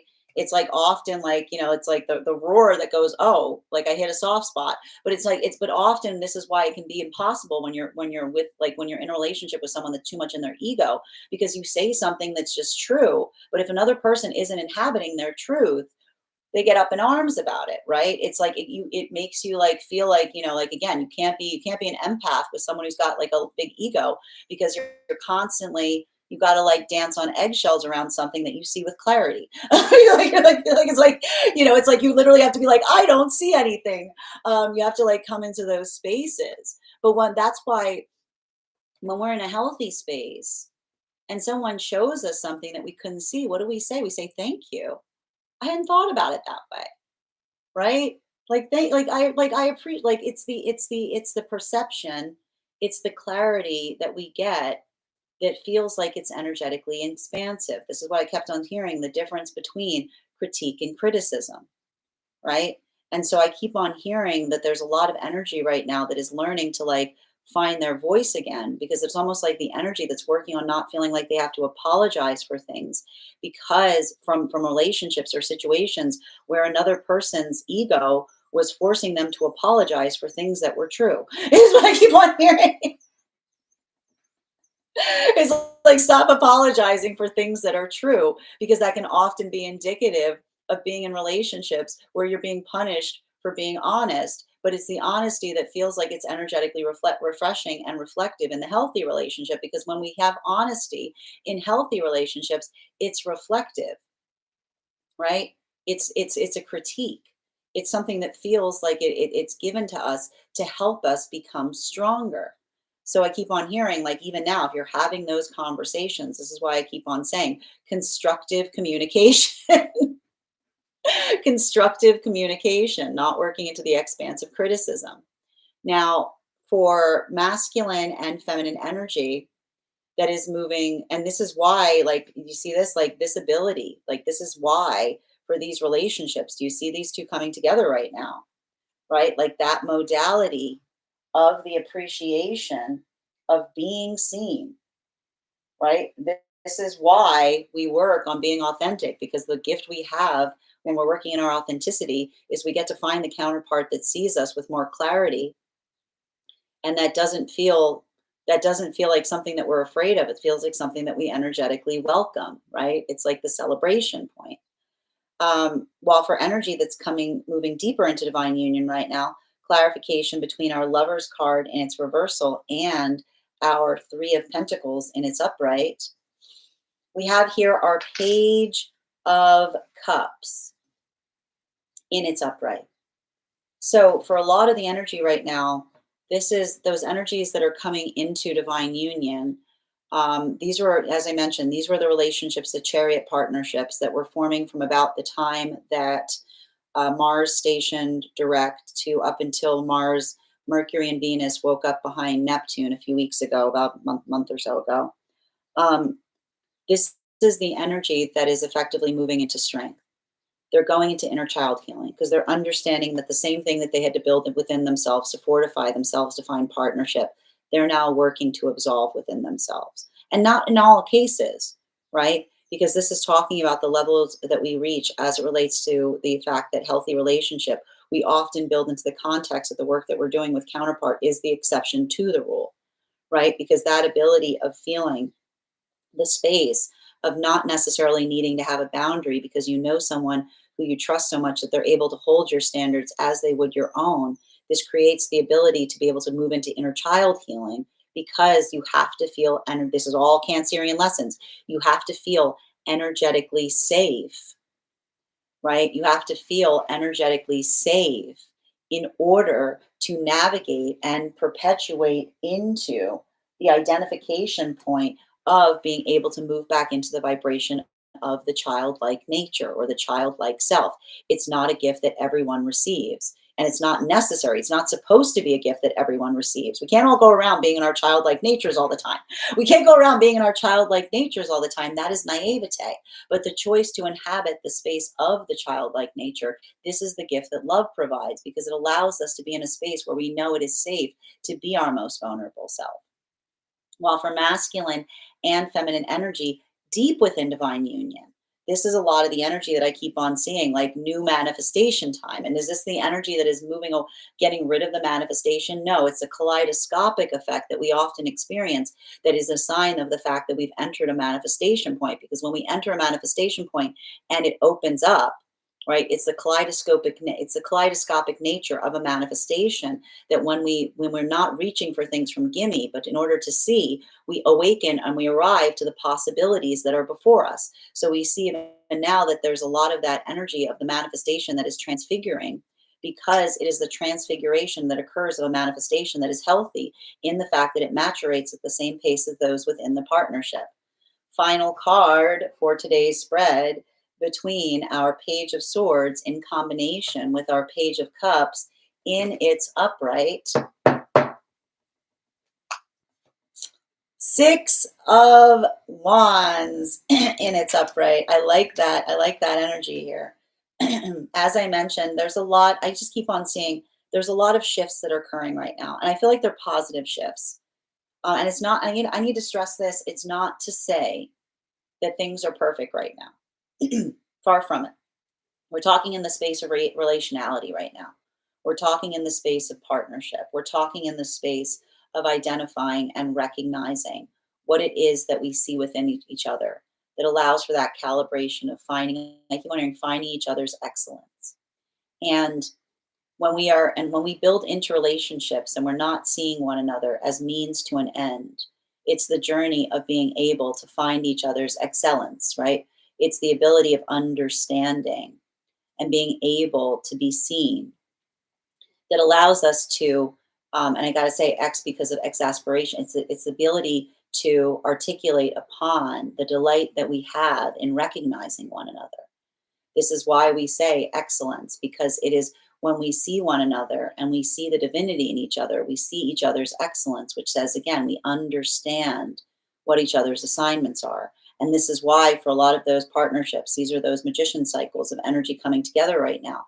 The ability to articulate upon each other's excellence is either the moment or modality that they're starting to come together right now, wherein they understand that something that they're giving to each other in conversation is something that they could not see before, something that feels like it helps them excel on their journey, something that feels like it helps them raise their own energetic vibration by, again, clarifying something from, again, the auric contradiction, something that one was carrying about the self that did not ring true, either because you progressed so much that you've already accomplished what it is that you set your heart on changing, or something that you were perpetuating, a negative thought form that you had to hold on to in order to maintain a relationship that was not in alignment to you.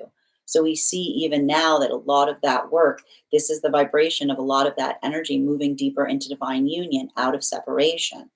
For those who are doing the work on the self, if you're still in separation, this is the work of basically saying, again, it's helping to heal from the myth of rejection, which basically says, if we're good with ourselves, if we like what we see, it doesn't mean that we're perfect. We know what it is that we're working on. We are working towards our excellence, right? The journey isn't about being perfect.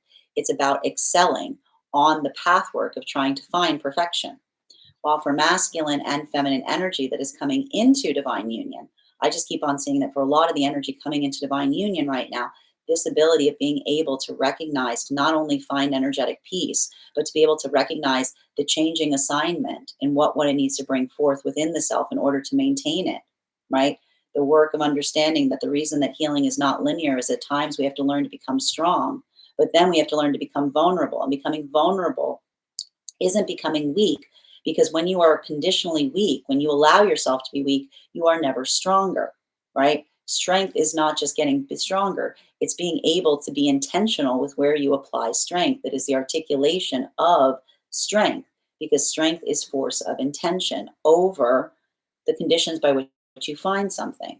So that's a lot of the energy that, again, is feeling like they're moving towards their excellence because they are excelling in finding the ability to be vulnerable in order to maintain the peace that they're building in partnership. While for masculine and feminine energy deep within divine union right now, this is the arrival of a lot of energy moving towards a manifestation goal, because it's not that they've arrived to the manifestation goal, but if the manifestation goal itself is, again, adapting all of the Gemini energy, if it is transfiguring, it's the kaleidoscopic approach that often happens that is indicative of us moving towards a manifestation goal. Because as we move towards something, we see more of the possibilities. And that's why we constantly change our manifestations, sometimes before we even fully arrive to them. Bottom of the deck on today's reading is six. Wow, Six of Swords in its reversal. There's a lot. I just got to stress this right now, okay? There is a lot of six energy on the table right now, okay? Which is nice. Six is a number of harmony. So we like to see it because it's a harmonic. So we've got the Six of Pentacles here. We've got the Lover's card, which is also, this is also a six card. So we've got the Lover's card here. We've also got the Six of Cups, which is another six card. We've got the Six of Wands. Where are am I missing the six? And we just pulled the Six of Swords in its reversal. So, one of the things that we're identifying here is, I think we've got the Six of Pentacles on on the table. We have one, two, three. Yeah, we've got all the sixes out. So we've got all the sixes out here. So there's something important to recognize in relationality to being able to like work towards, like, this is and that's what I meant about the fact that this Sag full moon is very much one about finding harmony, right? Because when we feel like we have harmony, right? When we are in harmony, we're able to understand that what we feel inside is energetically reflective of what we feel outside, right? And that's why we start to heal from the rejection, like from the illusion of rejection, when we're in harmony with ourselves. Because again, if we're in harmony with ourselves, which again, it's working on one's own majesty, which says, like, it's not that we're perfect, but if you like who you are, right? If everything about you is intentional, which means, again, you know what it is that you're working on, right? You're working on excelling towards your own perfection. Then that ability of doing so, like, that is the feeling of energetic celebration that we reach when we feel like we're operating in harmony. And that's like when we experience rejection from another person in that space.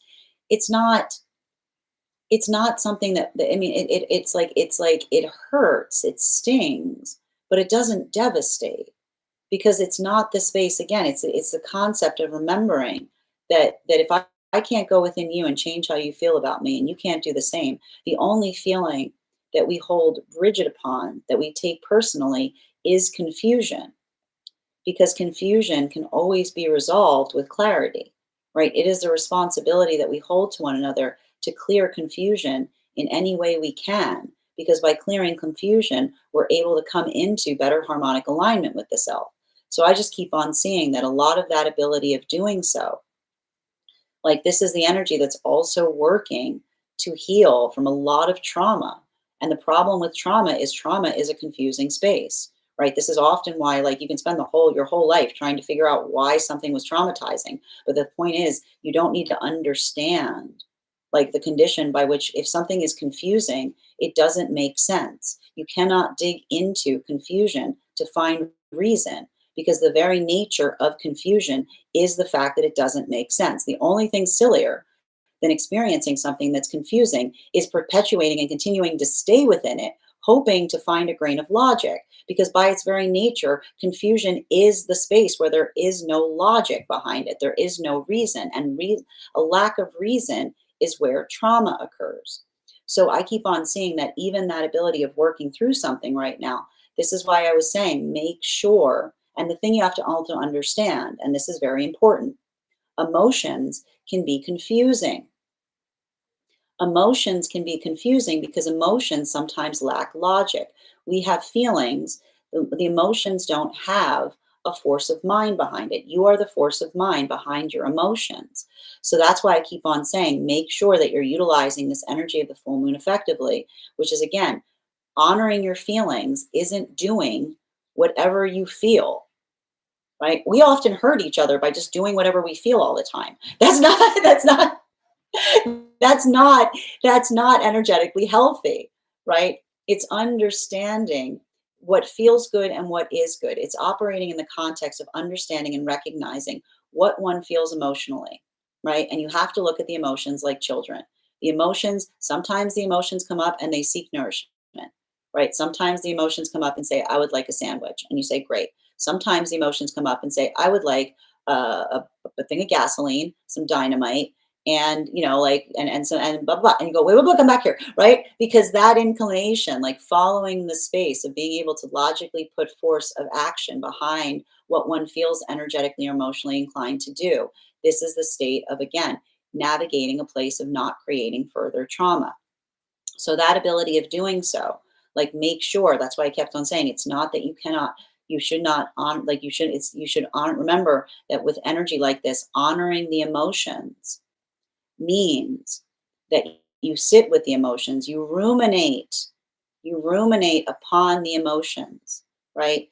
To understand what the emotions are asking for, even potentially through the first blush of them, versus doing something that you feel encouraged to do by the emotions and then trying to explain it out later. So I keep on saying, right? Because often this is where trauma occurs, which is, again, you don't do something emotionally and then try to conjure up a reason as to why it was energetically logical. So I would stress to you not to make sure, like don't if you can't explain yourself before you do something, don't try to make logical sense of something that is unreasonable after.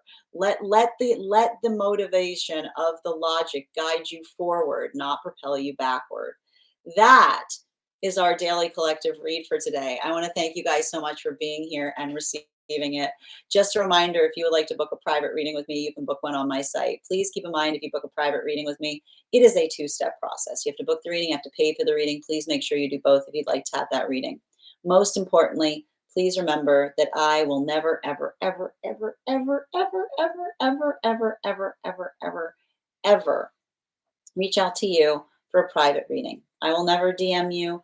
I will never PM you. I will never slide into your inbox and tell you that I have a very important message that only I can deliver. The only way you can book a reading with me is if you book one on my site. So I would encourage you to do it there. Also, a couple of updates before we move into personal readings today. First and foremost, thank you to everyone who attended our class on the death card. The next class we're having is tomorrow.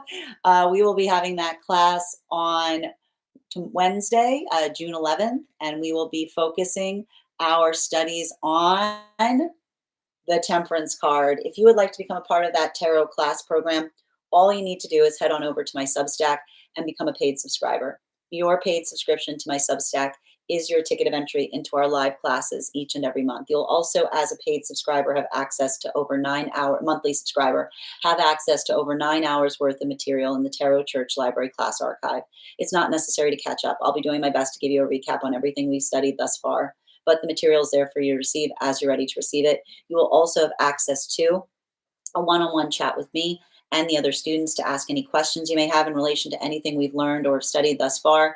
And if you become a founding member to my Substack, not only will you receive a discount on the full year's worth of classes, you will also receive full access to the entirety of the Tarot Church Class Library archive. That is access to over 14 hours worth of material in an ever expanding library. You will also have access to, if you choose to receive it, a complimentary one-on-one mentorship class with me, where I will meet with you personally to assess where you are on your own personal tarot journey and give you the best insights in terms of how to utilize those classes to the best of your advantage going towards your personal tarot goals. One of the things I tried to do in these classes was make them accessible to the absolute novice tarot reader as well as the seasoned reader. There's definitely something there for everyone. Don't let your lack of experience or your robust experience prevent you from joining us in these classes. And even if you don't become a paid subscriber to my Substack, I would encourage you to follow me there to stay up to date on any new offerings or services. I post my weekly newsletter there, which will let you know about my in-person events as well as my online live schedule. I also post my mystic meditation articles there, which give you recaps on what we've been seeing energetically in the cards each week.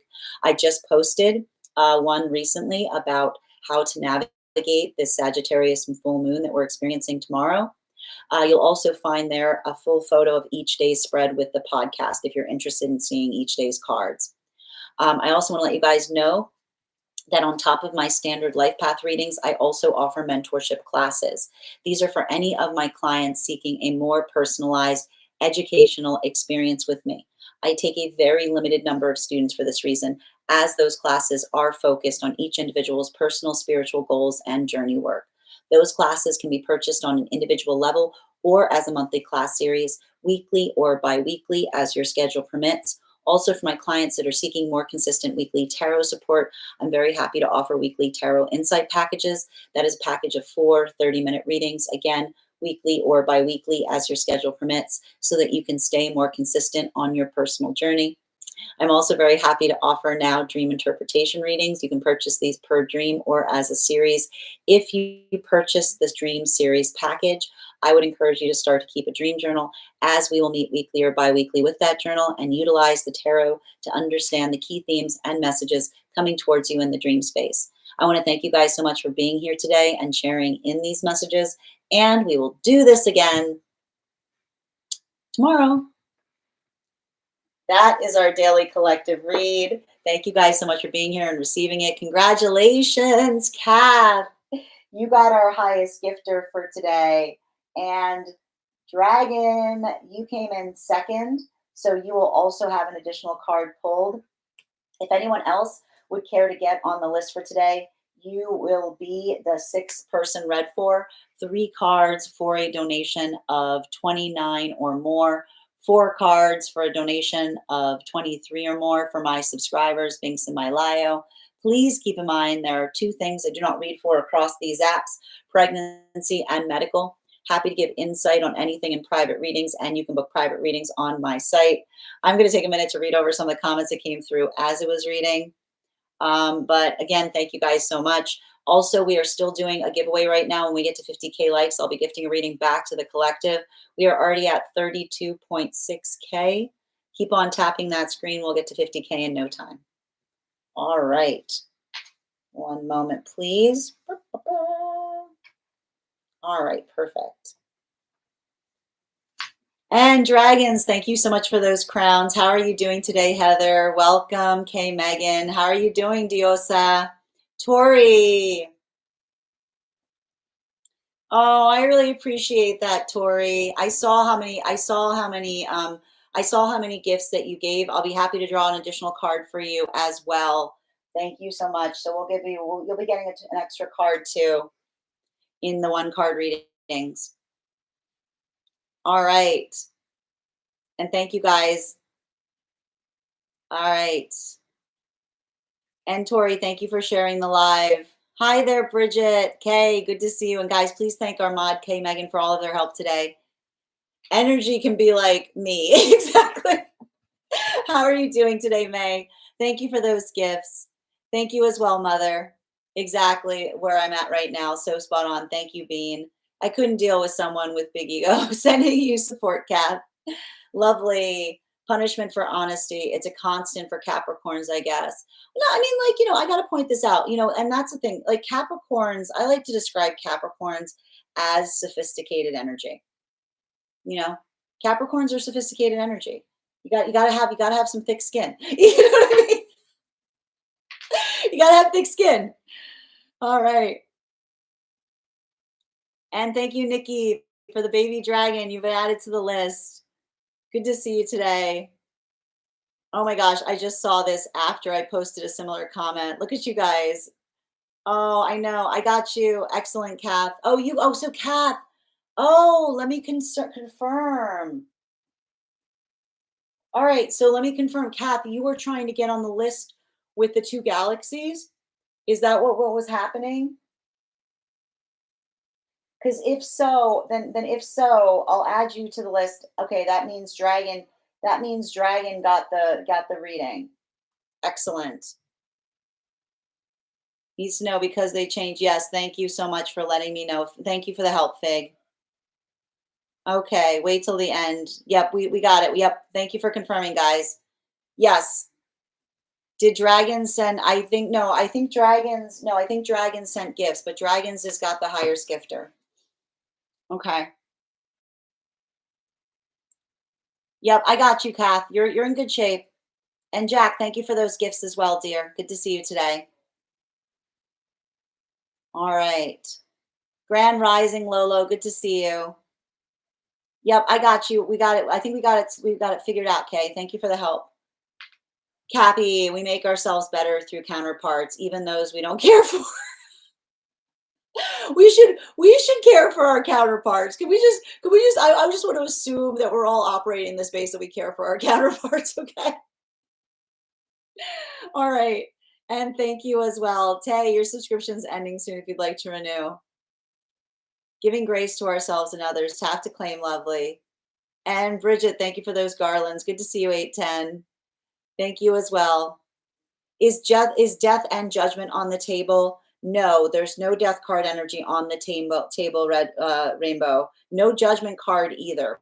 But I'm not surprised about that because no, actually, no, just judgments on the card, not justice. All right. Hopefully they come back. Sending you. Yep, we've got it. Hi, Skifters. Chaos today. We're gonna have to like rethink that. We have to work it out. We're gonna work it out. We're gonna figure it out. Okay. This is it. Again, problems are just solutions waiting to be found. Okay. Just say my name and confusion in the same sentence. At you, Bridget. Hi there, Jeremiah. Good to see you. Finding harmony and clarity. Fear of rejection for sure. Sending you support, Bean. That checks out. Yep. Excellent. How are you doing, Maraki? Good to see you, dear. And if I'm ever saying your name incorrectly, please correct me. Yep. Thank you as well for guys. Thank you for charging your heart needs, guys. Remember, if you'd like to have an animal oracle guide card today, make sure that you recharge your heart needs so you can have one pulled. Okay, it's tricky once. Yeah, we gotta figure that out. Okay, we're gonna figure it out. We're gonna brainstorm on it. Okay. Exactly. There is a solution waiting to be found here. Thank you as well. Sit, feel, heal, tap to claim. Thank you as well, Bridgie, for confirmation. Agree. Sit with your emotions first. Just give it a minute to settle. I love Temperance because Temperance is like, I would like you to teach you the life-changing power of settling down. Settling down. Of chilling the heck out. I just know how actively they were trying to get the highest. No, I know. I appreciate that. That's why we fixed it. We got it all fixed up.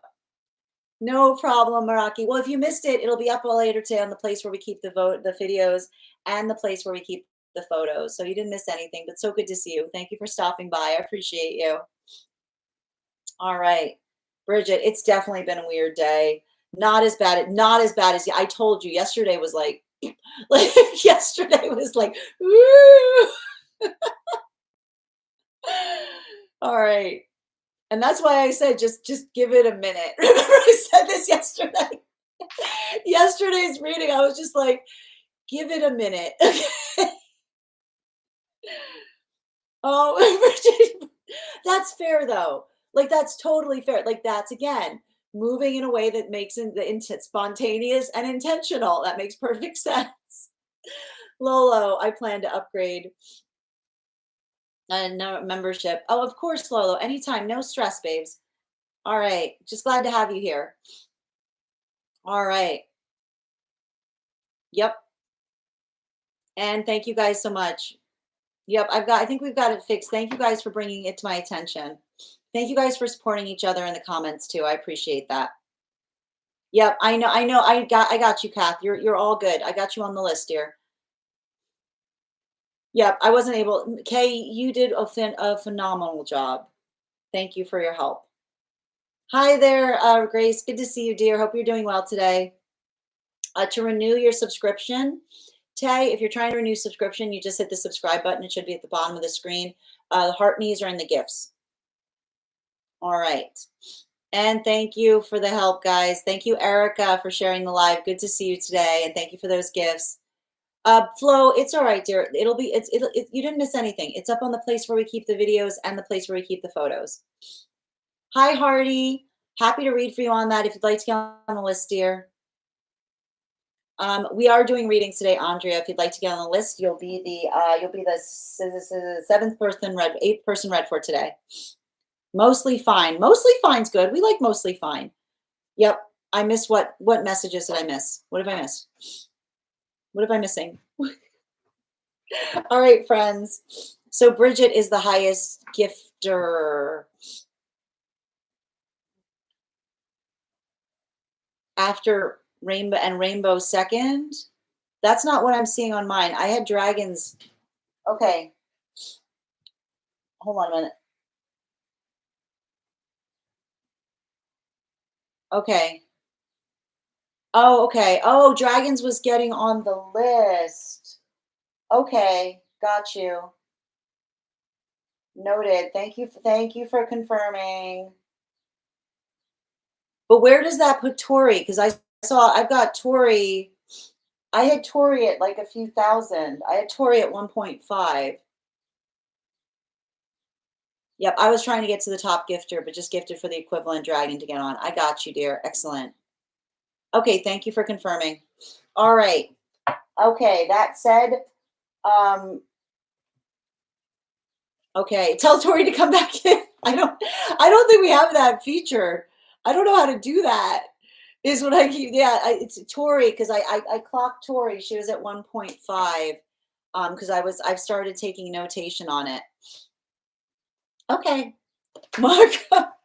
we'll keep an eye out for Tori. Okay. All right. We're gonna have to figure. I think what we're gonna have to figure out. I think what we're gonna have to start doing is we can gift to get on the list after we do the contest. I think that's what we need to start doing because this is good. We need to find a better system. It's gonna be fine. We're gonna figure it out. All right. All right. We're gonna get started on today's reading. That's exactly the vibes today, Kay. Thank you guys again. All right. So we're going to get started. The first person on the list for today is Chrissy. Chrissy, you are the winner of our, not Kristen, Chrissy, the winner, Chrissy, you won the 100K yesterday. So Chrissy, if you're here, can you let me know if you'd like a general reading? Yep, I got you, dear. If you'd like a general or if you have a specific question you'd like me to answer. All right. Excellent. Yeah, we'll have to fix that. I think that's something that's solvable there. Okay.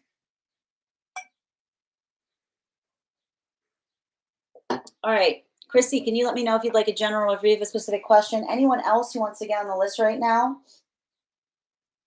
We've got 4 spots left for today before the list is closed. And Andrea, thank you for getting on the list, dear. You'll be read for After Dragons. We've got 3 spots left on the list for today before the list will be closed. And also, friends, we are at 34.4K likes.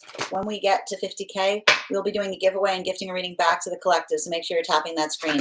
Yes, Pink, we're doing personal readings right now if you'd like to get on the list. And guys, please thank Kay Megan for all of their help today modding. Deeply appreciated, dear, as always. All right. I got you, Andrea. Where were we?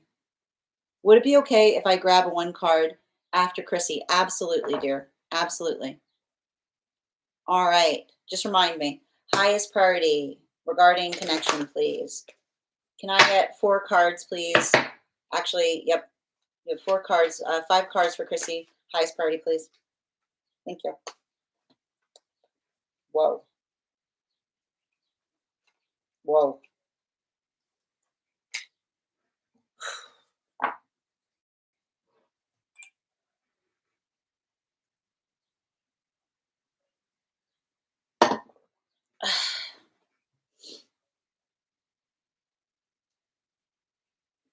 I mean, I'm just seeing someone who's deep in their feels about something. I keep on hearing someone say you had a point. Um, I keep on hearing someone say I was being clumsy.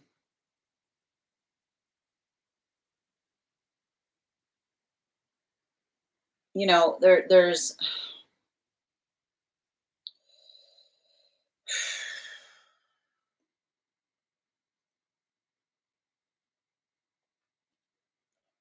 I mean, there's something that I'm identifying here that potentially needs to be recognized and navigated, um, by way of connection, and something that I'm seeing that, like,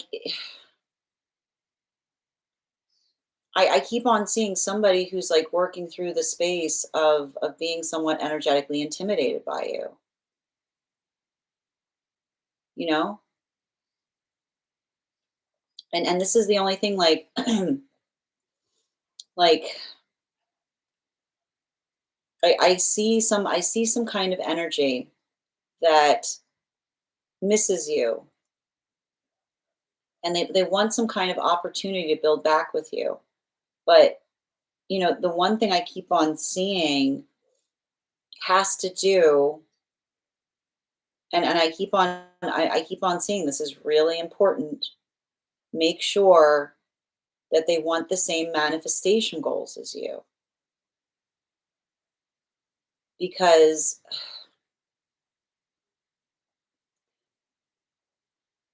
I feel like I see somebody who has some kind of tendency to want to circumnavigate decisions, you know? Like, not necessarily feeling like, I keep on hearing that if there was a conflict between you and another person related to mutual agreement, I keep on hearing it's not somebody telling you, like, you're not trying to tell someone what to do, but the difference between someone doing whatever they want and doing something together is mutual agreement.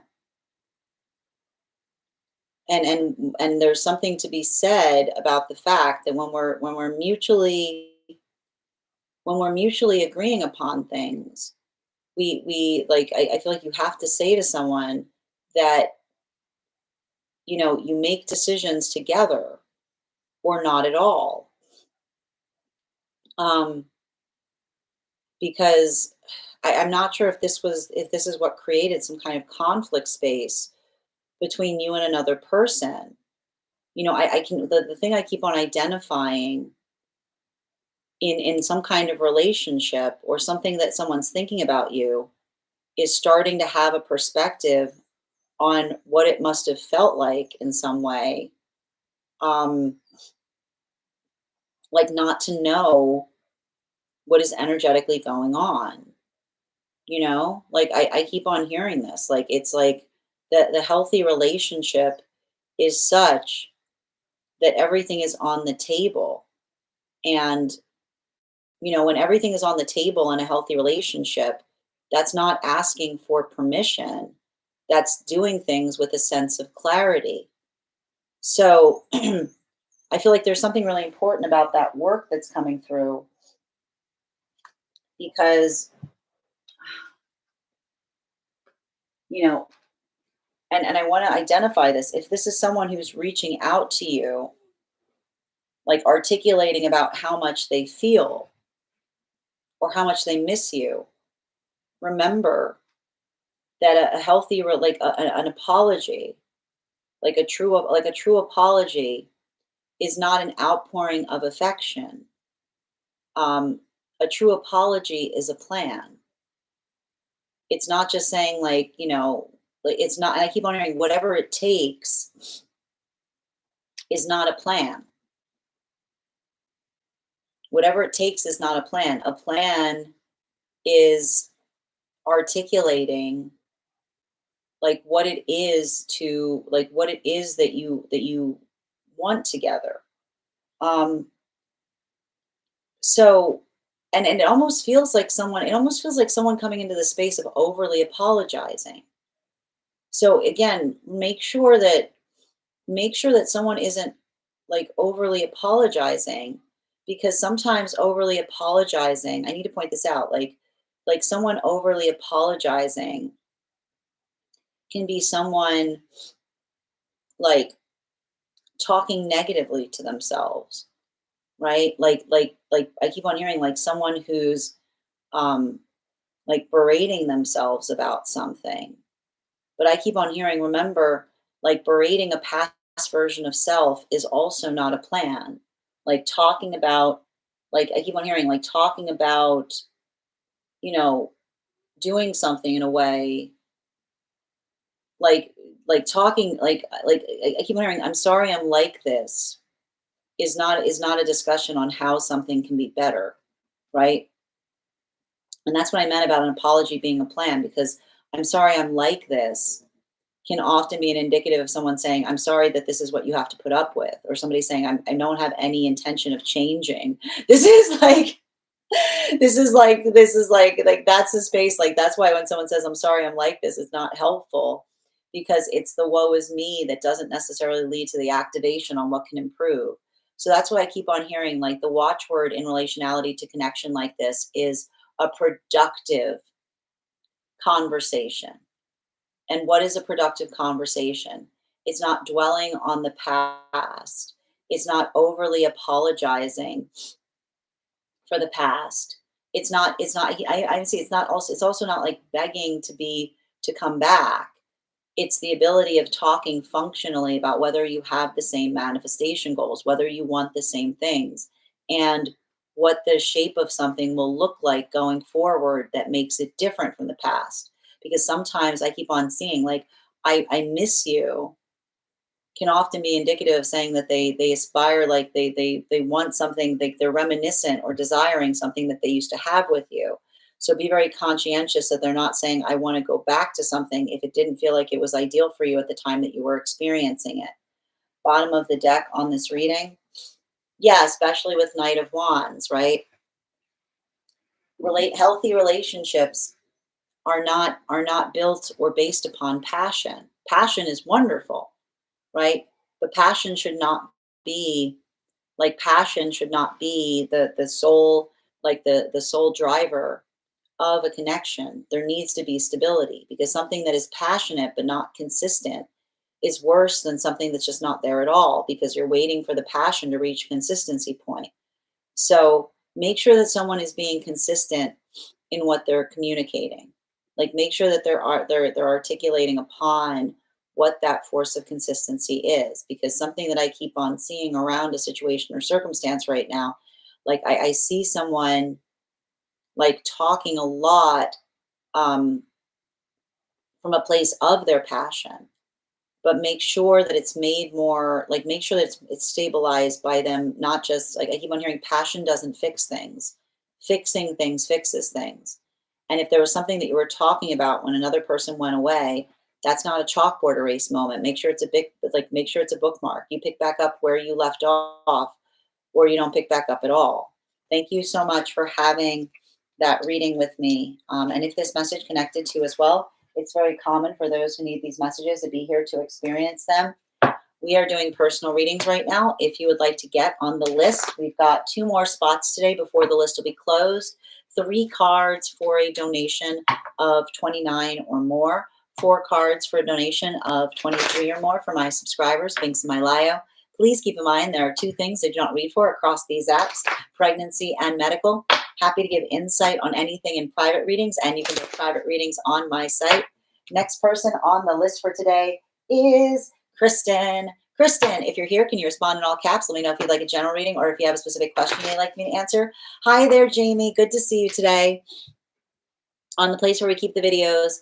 I love when you remind us to tap. I always keep on the background at work and I tap when you remind me. Oh, that's wonderful. Thank you, Jamie. Cancer energy has been all my exes live in Texas experience for me.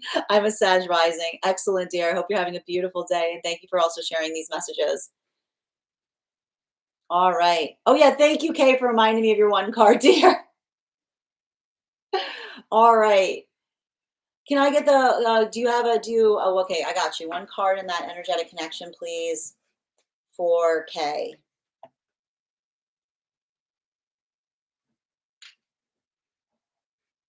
I keep on hearing loud and clear. You know, I feel like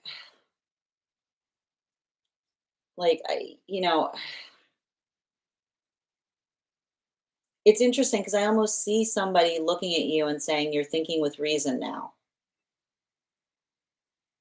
which would indicate that they feel like being around them is an unreasonable place to be.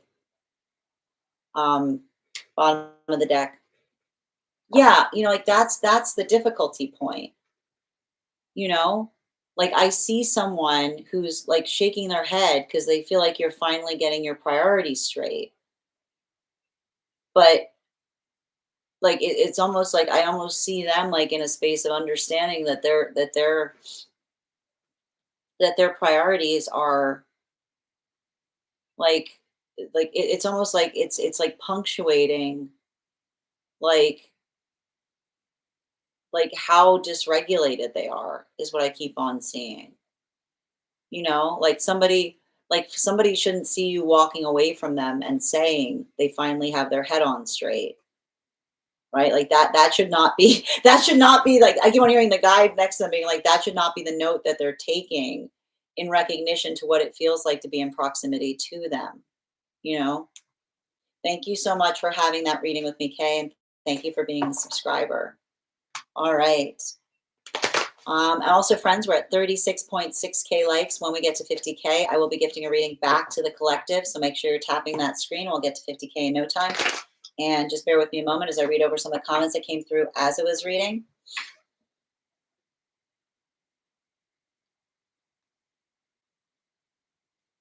All right.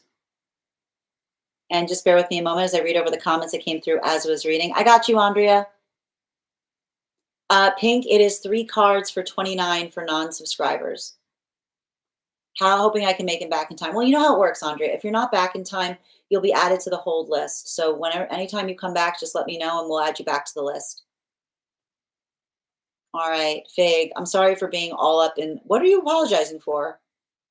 No, are you kidding? You have no by no means. Don't apologize for that. I appreciate the help. Thank you for it. And Tay, your subscription's ending soon if you'd like to renew. Oh, thank you, Grace. I do my best. Oh, and I'm wishing you safe travels, dear. I hope you've had a good trip. Tay, you just subbed to Tarot Church. I thought I saw you do so. Congratulations. I'm looking forward to having you at class tomorrow. Pink, we do 1 card readings for subscribers here. So if you'd like to become a subscriber, I'm happy to pull a card for you when we do the subscriptions at the end, when we reach the conclusion of the personals. And thank you for the follow. Thank you for the help as well, Kay. I'm not sure what you're asking, Daisy. And Tamara, thank you for the follow, dear. You're so welcome, Chrissy. All right. We're doing a love reading. I got you. All right. Excellent. Can I please get, one moment, please. Can I please get 3 cards? Highest priority, please.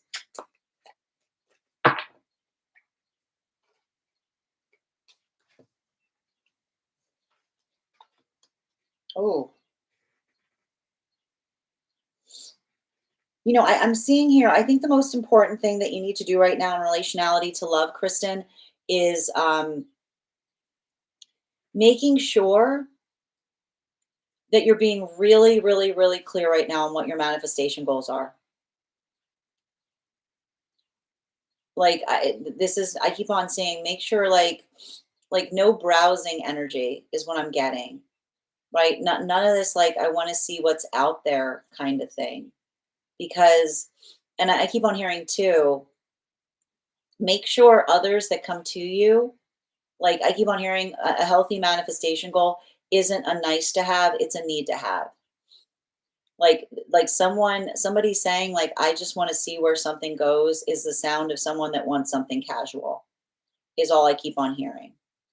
I just want to see where this takes us. That is the sound of someone who is adrift, is what I keep on hearing. Healthy relationship doesn't want to drift through relationship. They want the same things that you want, and they're not going to be afraid to say them with their chest. So I don't want you waiting to talk to someone about what your goals are in partnership. And if someone says to you, you're going too fast, be like, nope, that you're not the one for me. Because I keep on hearing you can talk about what goals are. Goals are not commitments. You can talk about what your goals are without committing to them energetically with another person. And I keep on hearing, make sure that you're asking those questions, like none of this bobblehead energy, not like a moment where someone, like, not like, I keep on hearing, like if someone says, like, make sure that you're saying to another person, what is your ideal relationship? Because if someone says, I want a relationship, make sure you understand that relationship can mean very different things to very different people. Everything's a relationship. Make sure that they're defining what kind of relationship that they want.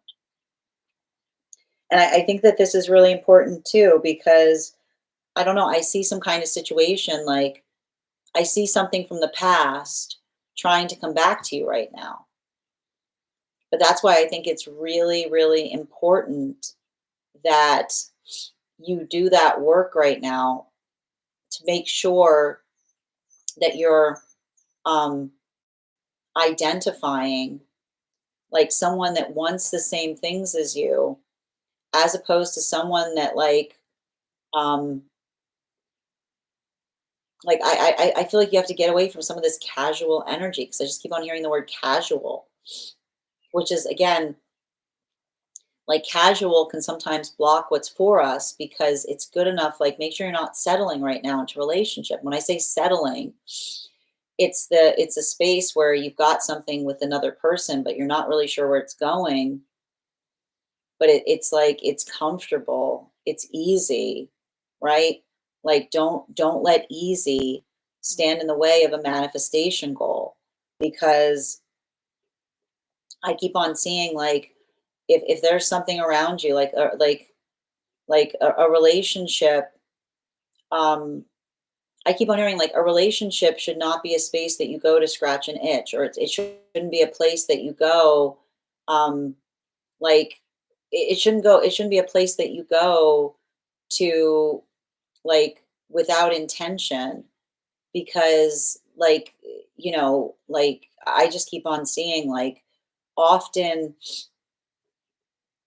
often that energy of us, like, going being adrift in a relationship that's not going anywhere, like, makes us miss the healthy relationship that's waiting around the corner for us. So make sure that you're not, like, I keep wondering, make sure you're not available and I keep wondering, for someone that isn't telling you what it is that they want ultimately in their life. Um, because I just keep on seeing, like, I feel like I do see you, especially with these double tens surrounding you, in some kind of stagnation point, like working through some kind of frustration. So I don't want you looking for an easy relationship right now. I want you following your bliss. I want you to, like, move in determination of giving yourself the life that you're seeking in order to find the person that you're energetically looking for. Bottom of the deck on this reading right now. Yeah, especially with the chariot in its reversal. It's giving me a little bit of this, like, seek and you shall find energy, which is saying, if you're looking for the perfect person, become that perfect person.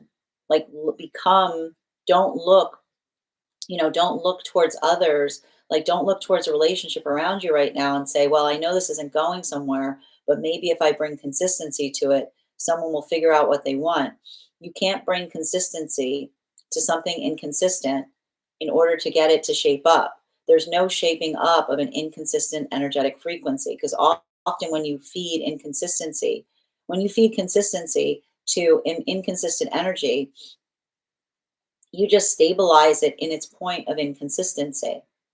So make sure that you're utilizing discernment as it relates to someone that doesn't just say, like, whose words match their action, who has the ability to articulate not just upon what it is that they want with you, but also showing the reliability and the consistency in order to get there. Because something I keep on seeing here, like, like, you know, like that comfortability point, right? Like, be wary of that relationship that feels comfortable, but isn't necessarily what feels like where you desire to be. Because I just keep on seeing like the path work that's going to help you get out of a rut right now. And this is the outside a relationship, is following your bliss, like doing the things that you're seeking in relationship for yourself, that is going to help you find the energetic person that's in alignment to you. Thank you so much for having that reading with me, Kristen. And if this message connected to you as well, it's very common for those who need these messages to be here to experience them. We are doing personal readings right now. If you would like to get on the list, we've got 2 spots left before the list will be closed. Next person on the list for today is Danae. Danae, if you're here, can you respond in all caps? Let me know if you'd like a general reading or if you have a specific question you'd like me to answer. And if anyone else would like to get on the list for today, as I mentioned, we've got 2 spots left. We're also at 41.1K likes. When we get to 50K, I will be gifting a reading back to the collective in the form of a random drawing. All right. Hi there, Leslie. Good to see you today. And thank you for the follow, dear. All right. Hazel, thank you for the follow as well. I'm just going to read over the comments that came through. Yeah, I literally heard loud and clear when I was doing that reading, Kay. And Missy, thank you for the hearts. Misty. I know. No, we appreciate you, Fig. I have. It lifted my spirits. I'm very glad to hear that, Grace. Hazel, thank you for the follow, dear. Like I do what I do this time. No, no. I was helping Court. No, it's okay, Fig. Yes, I felt that yesterday. No browsing. Yeah, like you got like none of this. Like if someone's like none of that like dishwater warm kind of stuff. You know what I mean? All right. And channeling, thank you for those heart me's. Nikki, I wish I had read the comments during the collective. I feel like this relates. I tried to go back. I am kind of reading them like like a little bit when they're going through, but it's hard to concentrate when I'm doing the collective. I try at least, can't say it was helpful. It's definitely helpful. Are you kidding, Fig? The whole honeymoon discussion. Oh, I missed that completely.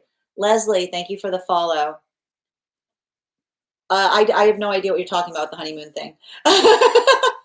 Maybe she did, because this is exactly what we were all saying and agreeing with. Oh, okay. Thank you. I'm glad that we had a conversation that's in agreement with the reading.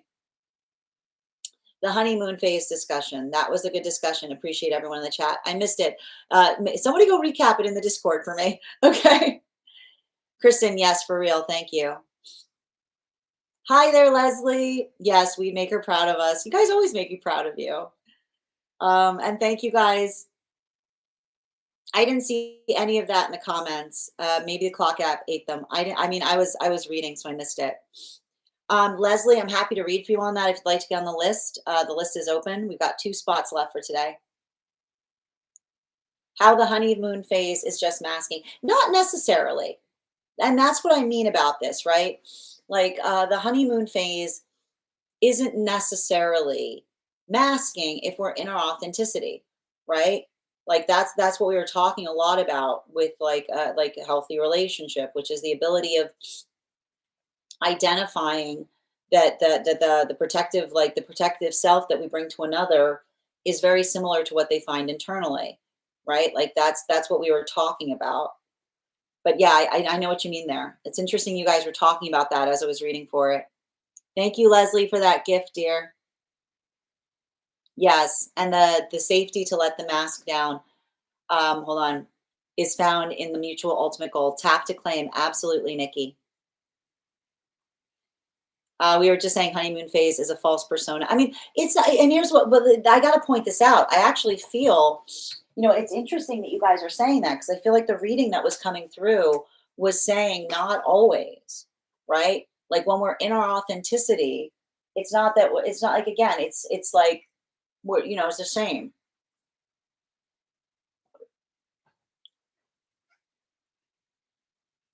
All right, Michelle, I got you on the list, dear. Yep, I got you, dear. All right, I got you, creative. What do I need to know right now? Highest priority. Perfect. 4 cards, please, for creative. 4 cards, please.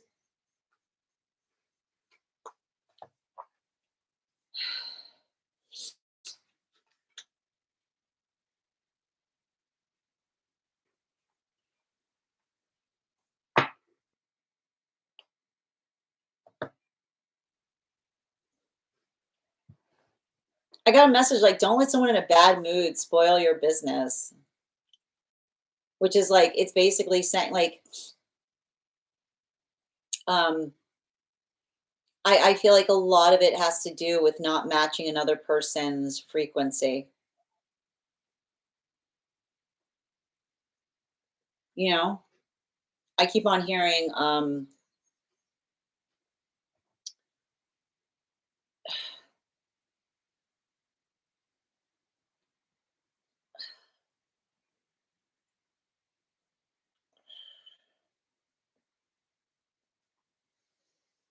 I feel like there's something, I'm also feeling like there's something important to be noted about getting ahead of yourself, you know? Um, which is like, I keep on seeing being able to, like, being able to clarify to another, um,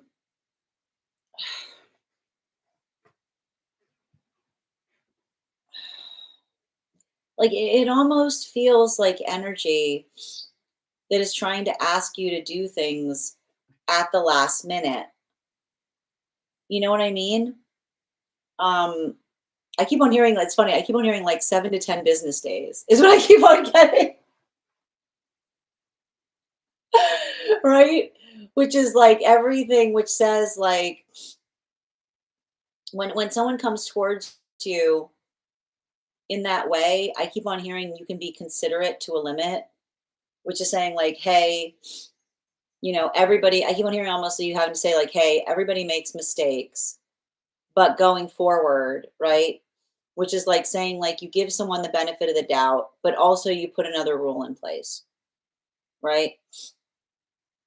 Like I keep on hearing every problem, it's very much the vibe that we're seeing right now, which is like every problem is a solution waiting to happen.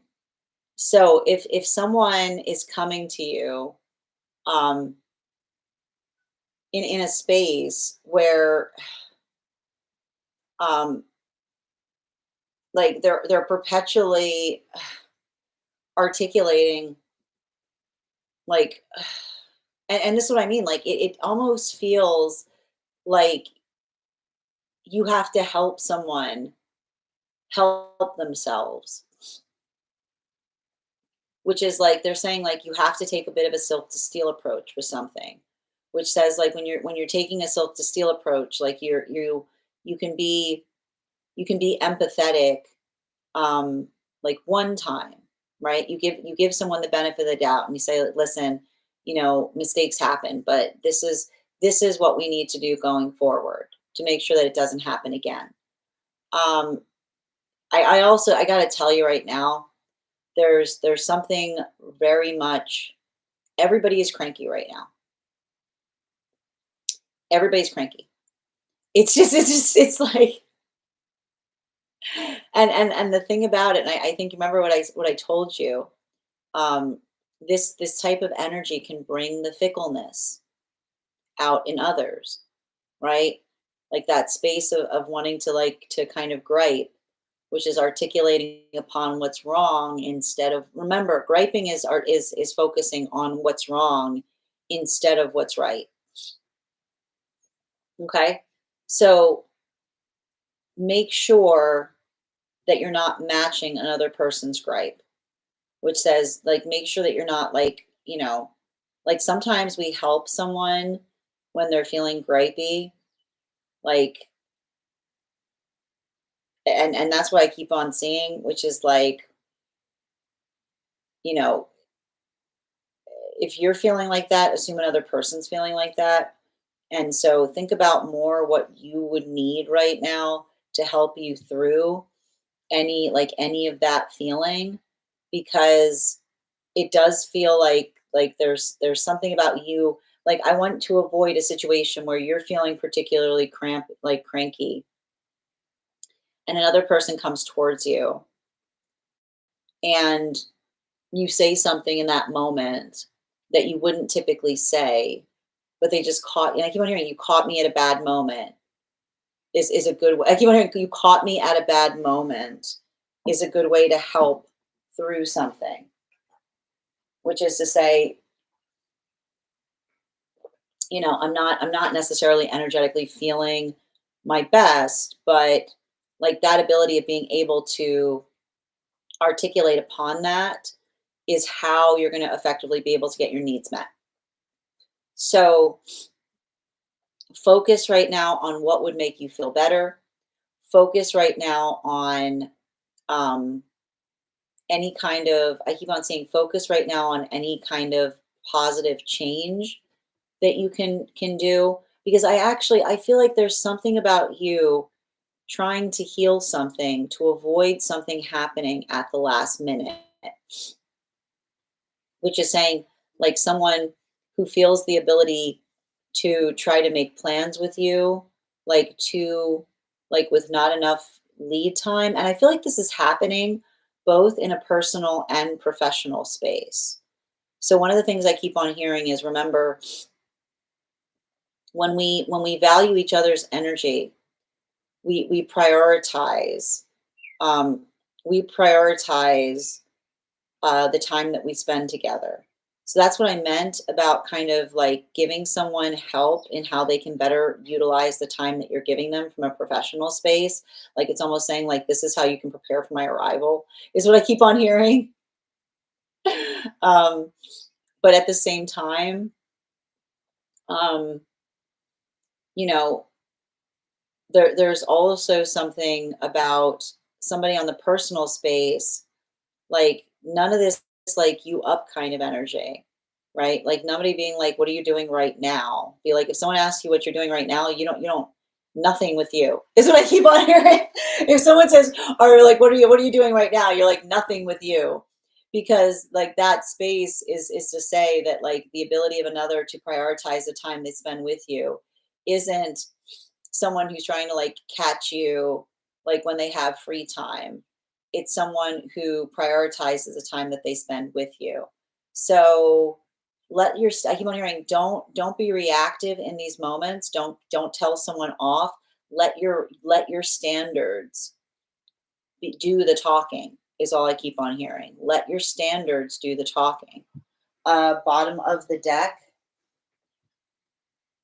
Yeah, especially with the 6 of Pentacles. That's what I meant about giving someone the benefit of the doubt, because it's not the space, like sometimes others don't know our standards, right? We always give someone the benefit of the doubt in the space that like mistakes happen. But that's why when we articulate that someone has like crossed the threshold or crossed a boundary, we kind of tell them that. We say like, hey, like going forward, this doesn't really sit well with me, right? I didn't really like when you did that. And when we're in a healthy space, like when we're in a healthy space and we articulate in that way, another person is appreciative of it, right? They're like, thank you. I did not intend for that to come across. But those who have problems with boundary issues will say, like, that's not my problem, right? Our standard, like, you're right. It doesn't have to be their problem. right? And when someone says that your standards are not their problem, you can make them not their problem by walking away from them as quickly as you can, right? Like your standards should not be up for debate. They shouldn't feel like they can negotiate. I feel like it's kind of like I keep on hearing it's not courtesy. Like is not courtesy is not being nice. Courtesy is the gift of not making us continually repeat our standards and another person ignoring what we say because they're coming towards us in a way that they would prioritize, right? Because that's the difference between someone that says thank you, I'll take note of that, versus someone saying get used to this. So that's why I kept on hearing let your standards do the talking. See how another person reacts when you give them those standards, because they'll tell you everything you need to know as to whether that's someone you want to either work with in any capacity, because healthy relationship holds our standards as if they were their own. Thank you so much for having that reading with me. And if this message connected to you as well, it's very common for those who need these messages to be here to experience them. We are doing personal readings right now. If you would like to get on the list, I've got 2 spots today before the list will be closed. Next person, and that's why I see I feel like more than anything today, the thing I keep on seeing right now, don't say something you're going to energetically regret. Right? Like if you're feeling like something, if it's a good idea now, it'll be a good idea in 5 minutes. Like move it into a productive space is what I keep on seeing. Okay? Thank you so much. All right, next person on the list for today is Nikki. Nikki, if you're here, can you respond in all caps? Let me know if you'd like a general reading or if you have a specific question you'd like me to answer. Also, friends, we're at 43.2K likes. When I get to 100K, we'll be gifting a reading back to the collective in the form of a random drawing. So keep on tapping that screen. We'll get to 100K in no time. All right, next person on the list is Nikki. Hi there, Nikki. My mouth has been testy. I can see it. It's a lot of that like FAFO energy right now. No, that's why I'm saying, like, hold the stand. Don't let someone move you off your standards. Okay. All right. Like I keep on saying, instead of try me, not today. Okay. Like not today. All right. One moment. Leslie, to send the donation, you can head over to my tree link in my bio and you can send it via the links there. And thank you for the follow, Brendan. All right. We just did a recap. Thank you, Fig. I got the gist. Thank you for the gist. Thank you for the gist. All right, where were we? It's a galaxy. Yep, got you. Honeymoon is like, yep. New car energy. Yeah, we were doing readings on that yesterday, dear. Yes, I missed in my comments were read. I ran into Wolf in Sheep's Clothing too. Sending you so much support, May. All right. And Brendan, thank you for the follow. I think if you're in your authentic energy from the beginning, that's not a real honeymoon phase. I think it is. Because I feel like the honeymoon phase is amplified and articulated with the excitement that we feel, right? And there's always a little bit of anxiety in that space, right? But even in that vibration, like it's like it's working to get to know another person, right? And it's like I like to point out, like, this is what we talk about here, right? It's not that we try to shed the ego entirely. It's having an ego that feels like it's energetically reflective to what it is that is within us, right? Like the inside that matches the outside, as it were, you know? And Leslie, thank you for getting on the list, dear. We've got one more person on spot today. If anyone else wants to claim it, and then the list will be closed. Traditional sense, totally understand, Nikki. Good analogy. Never thought of it that way. I've got you on the list, Leslie. I dread learning about a new car. Its recalls and its effects. I love that, May. All right. Yes. Shim are the honey. I love that. To the moon. Being the solution. Illusion of the moon. A friend asked if we were in still if we were still in the honeymoon phase. I thought we never really were. A friend? Oh yes, honeymoon for friendships. Interesting. All right.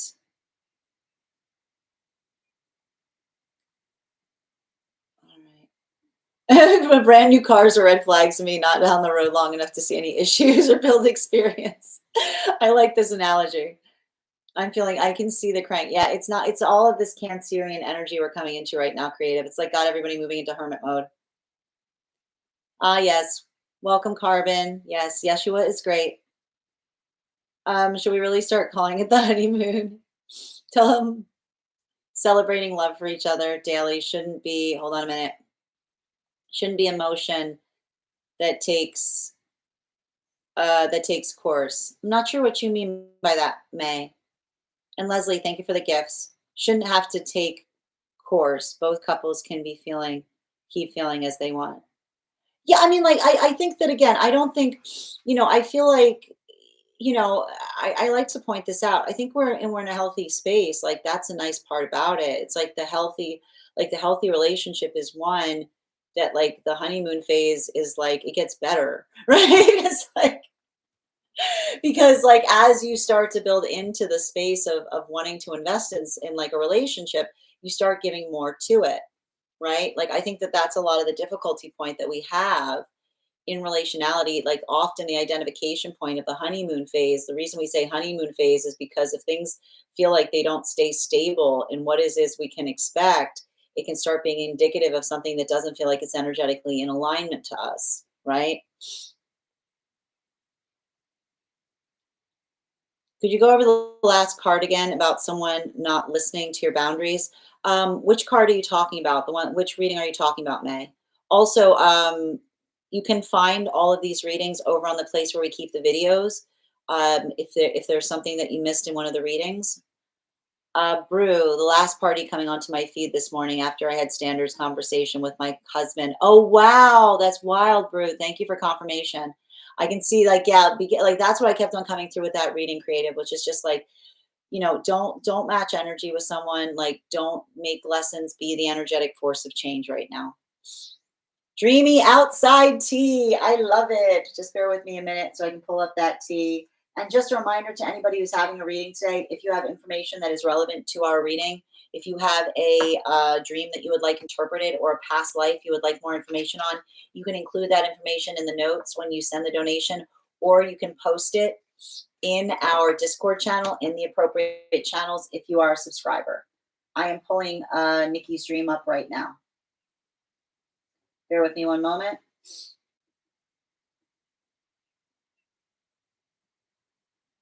All right. Outside tea. Okay, what do we got here?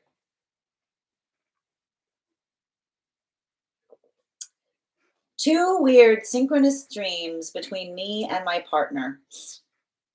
I have no idea why we both dreamed about something similar because this has never been a topic of concern. Mine sort of in a liminal space. I dreamt my partner asked if we could have an open relationship. To which I was like, this seems like very unlike you, but I guess we could have a conversation about it later. I remember thinking who or what could be the reason for that request because it felt so odd.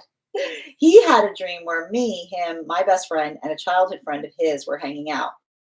Mind you, he hasn't met my friend in person yet because she lives on the East Coast. I guess I had to leave to go to work, and she wanted me to stay. And he asked me if that was okay. And I said, no, I don't trust her, as if she would try something, like try to pull a move on him. And she ended up saying she didn't trust me either. He recalled being like, wait, if her best friend doesn't trust her, then what don't I know?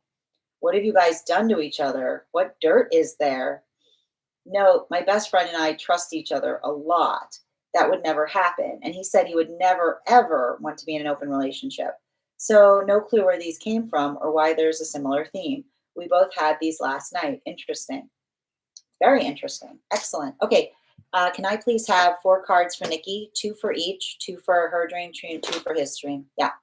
First, hers first. Yep. And theirs.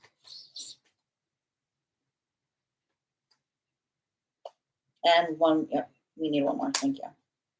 All right. Thank you.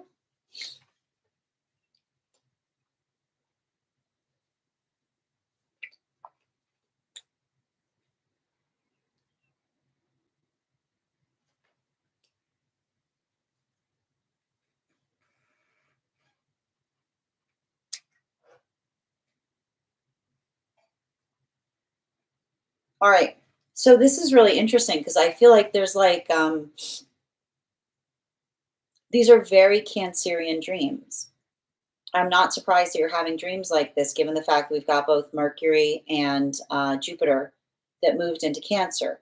And, you know, this is often, and I feel like there's definitely a theme today, which I'm not surprised to be seeing, given the fact that we've shifted. Like I have to say, this has been a very abrupt shift into a lot of Cancer energy. You'll remember how I said that one of the things that was noteworthy wasn't just the fact that we had Mercury and Jupiter move into Cancer like within a few hours of each other. And a lot of that work that we identify and recognize has to do with the identification point of working on like it's the egoic self versus the internal self, right? And what's beautiful about this is both of your dreams. Like you guys are almost like you're pretty much dream walking right now because you're having similar dreams working through the same energetic lessons, which is often what we have as it relates to healing wounds of intimacy. And healing wounds of intimacy are sometimes working through, sometimes wounds of intimacy occur or happen to us when the outside of a person does not match the inside, right? Where the egoic self is a shell that does not feel like it is harmonious to what we find within. Now, in healthy spaces, and this is why these often become Cancerian lessons, because you understand that with like crab energy, there's no differentiation point between the outside shell, the carapace of a crab versus the internal self. It's actually it is almost like the oxidation point of the internal that creates the shell. It's the impermeable quality of the outside that matches the inside. It does not create a false sense of self. It is the shell that embodies the shape of a crab. This is what separates like the crustacean from a lot of energies that are mollusks, where often, again, the thing inside is very different from what you expect on the outside. So, one of the things that we see is really beautiful in the space of the dream is being able to see the fact that you and them are having scenarios that are being put forth that feel like they are revelations as it relates to how you feel internally about what is at the core of one another.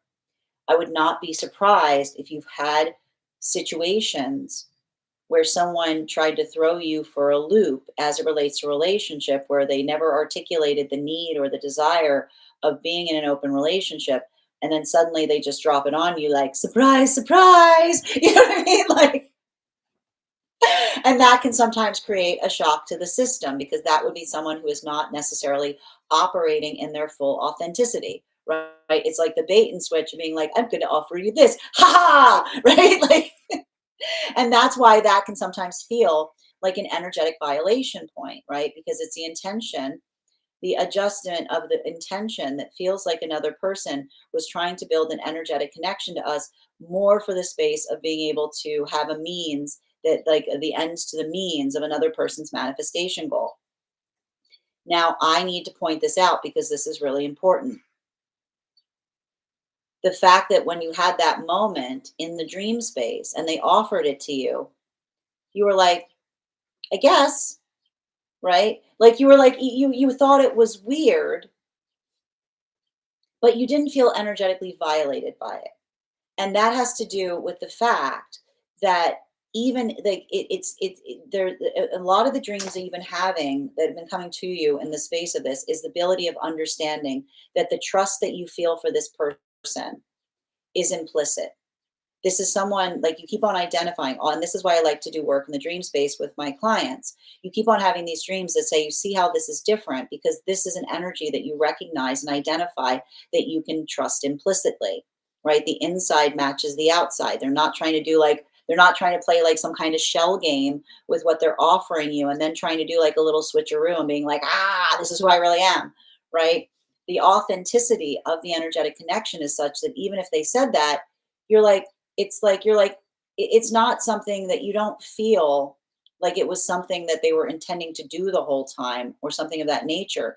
It's almost just like something like the naturalness of you being able to talk about something is indicative of the fact that even in that modality, were that to happen, it wouldn't be a deal breaker. It would be the evolution of a conversation, right? It's very much akin to what we were talking about that we were seeing as it relates to a lot of the energy deep within divine union, which talks about, again, the difference between someone feeling like they pull a bait and switch in terms of what they say is their manifestation versus what they actually want, versus the manifestation that grows and evolves together that always feels like the adaptability of having conversations where we're not having like the ego wounded because everything is open to conversation. It's not someone trying to force something through, right? Because they're taking us, the prioritization point is the connection, not the manifestation goal.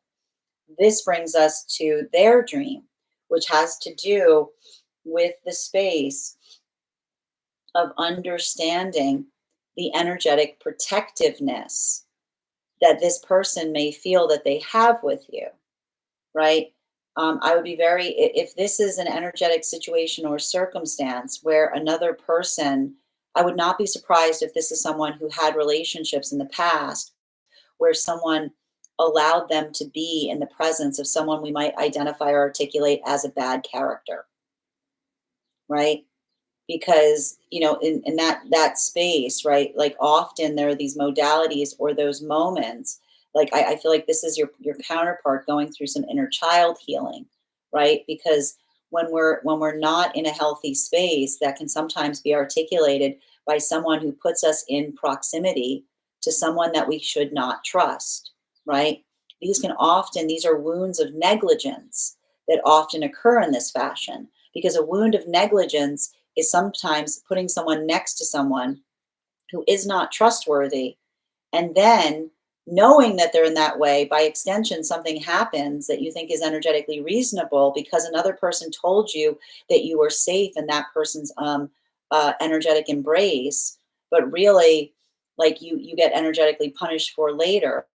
I actually feel like a lot of this has to do with how much this energy trusts you, because not only in the space of the dream did you have someone that was coming to you that was in proximity of your own energetic aura, but you said, no, actually, I don't think it's a good idea that you are alone with this person because I don't necessarily trust them. Now, as you mentioned, it's the fact, like it is the articulation point of how safe this person feels with you, because it is the identification point that even in the condition by which your best friend would be coming over, someone that you already have a very energetically strong connection to, even in that context, you would energetically protect them if they were not in the presence of someone you identify as safe.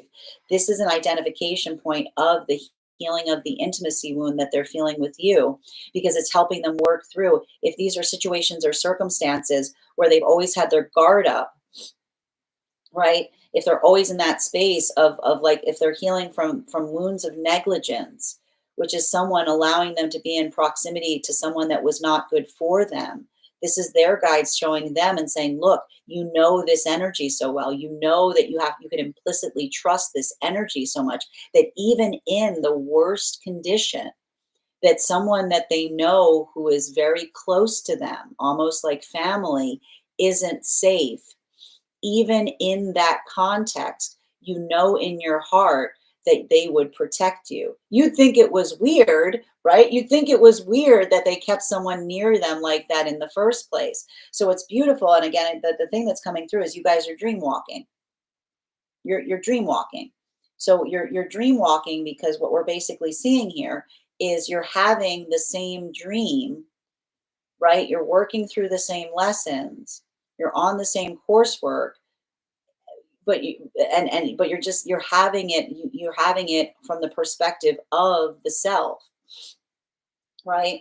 So, and I need to point out that the connection point here, and I need to stress this is why we can tell that you're dream walking, right? The openness of the relationship came across both dreams. You perceived the openness of the relationship in different contexts, right? Because in the first one, you saw somebody talking about the openness of saying, would you feel open to introducing like someone to the relationship? And you were like, you feel safe even if that were to occur. In the other one, like you're like, oh no, you can't be safe with them because they would probably try to do that with you. But the important thing, remember what we talked about. When do we feel safe? We feel safe when our partners hold our standards for us. So what you saw was occurring was you guys were having the same dream. And in the dream, you were recognizing and identifying the fact that in both contexts, you were honoring each other's standards, which is again, the space that even in the dream you're like, this is weird, I know that they wouldn't really be for this. And in the dream, the space with them, you're like, this is weird, I don't know why they would let someone around them, like around, like they wouldn't let someone like this around them, right? Even there, it's the identification point that even in the space of the dream, when there's non-reality happening, you disbelieve in the space of the dream because even in the dream space, you're holding each other's standards close to one another. That's how incorporated the work is. Bottom of the deck on this reading, yeah, star energy, right? Both of you are working on healing intimacy wounds and as it relates to feeling taken advantage of.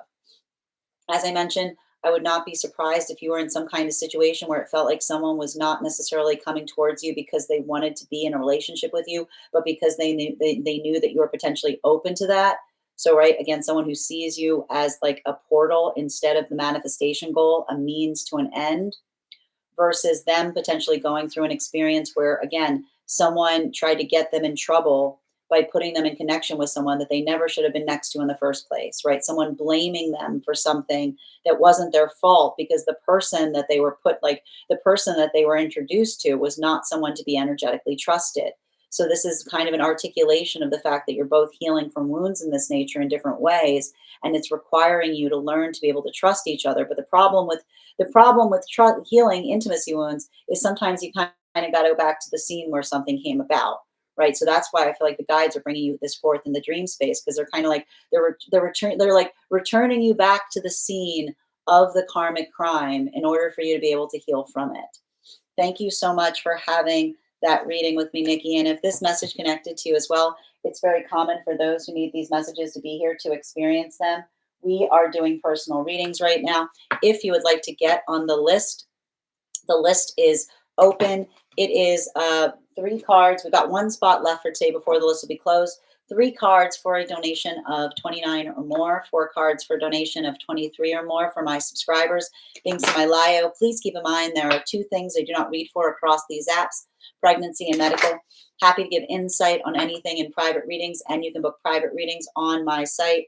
Next person we're reading for today is Kathleen. Wait. Tori. Is Tori back yet? Did we find Tori? Tori. If Tori's not here, the next person on the list for today is Kathleen.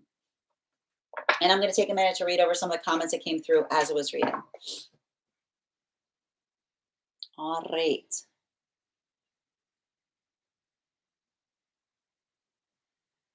Andrea, we are on, I've got 1, 2, you're the 3rd person up, dear.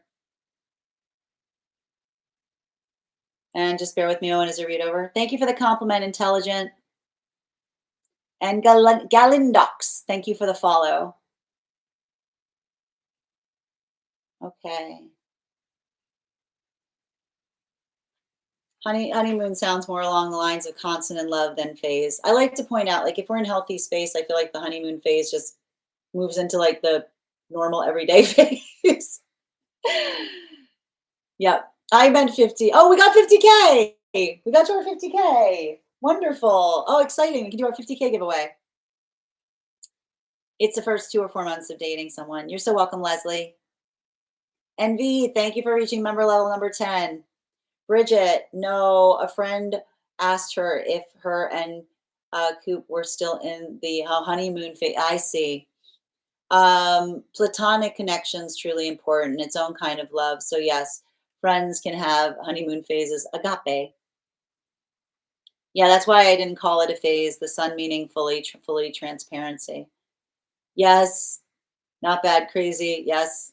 Jason came back in. Yep, I got you. And Elena, thank you for sharing the live. Always appreciate when you guys share the live. Feels emotional. It's very emotional, is what I'm seeing. Anyone? Yep. I was in a yep. I was in there we go. I was in a three-party situation I didn't ask to be in. So again, right? Working through someone that pulled a bait and switch on you, right? May, that's why authenticity can lose honeymoon phase so much quicker if the other isn't authentic. Well, and I need to point this out, like being like, like we don't like we create transparency in partnership because we should never feel like we're means to each other's energetic ends. That this is why it's not asking for permission. It's mutual choice in all things. Because when we make mutual choices and we move together in manifestation goals, that is the frequency of harmony, right? It's the choices of working towards manifestation goals together, not circumnavigating one another in order to achieve something. And LGM, thank you for the follow. Yes, exactly. Well said. Well said, May.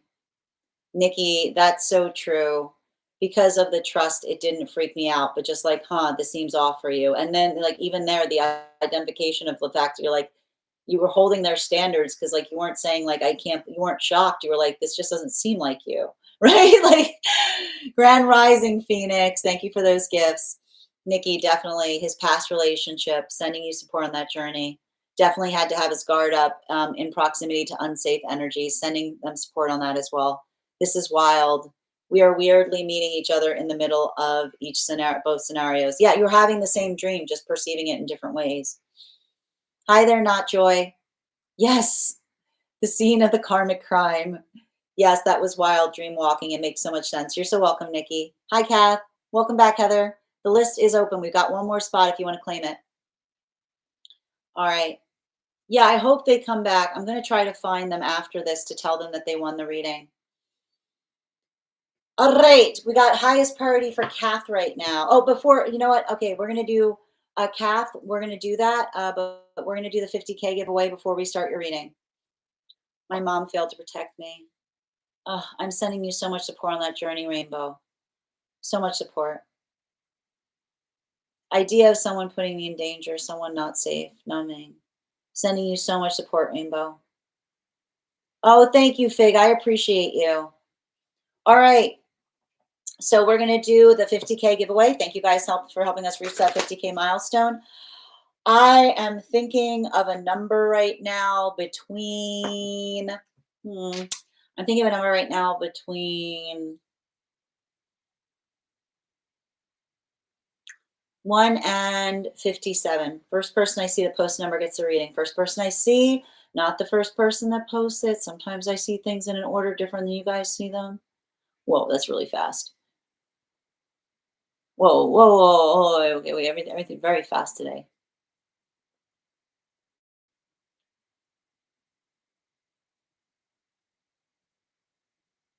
No, no,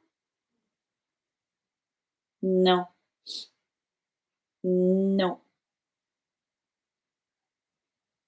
no, no, no, no, no,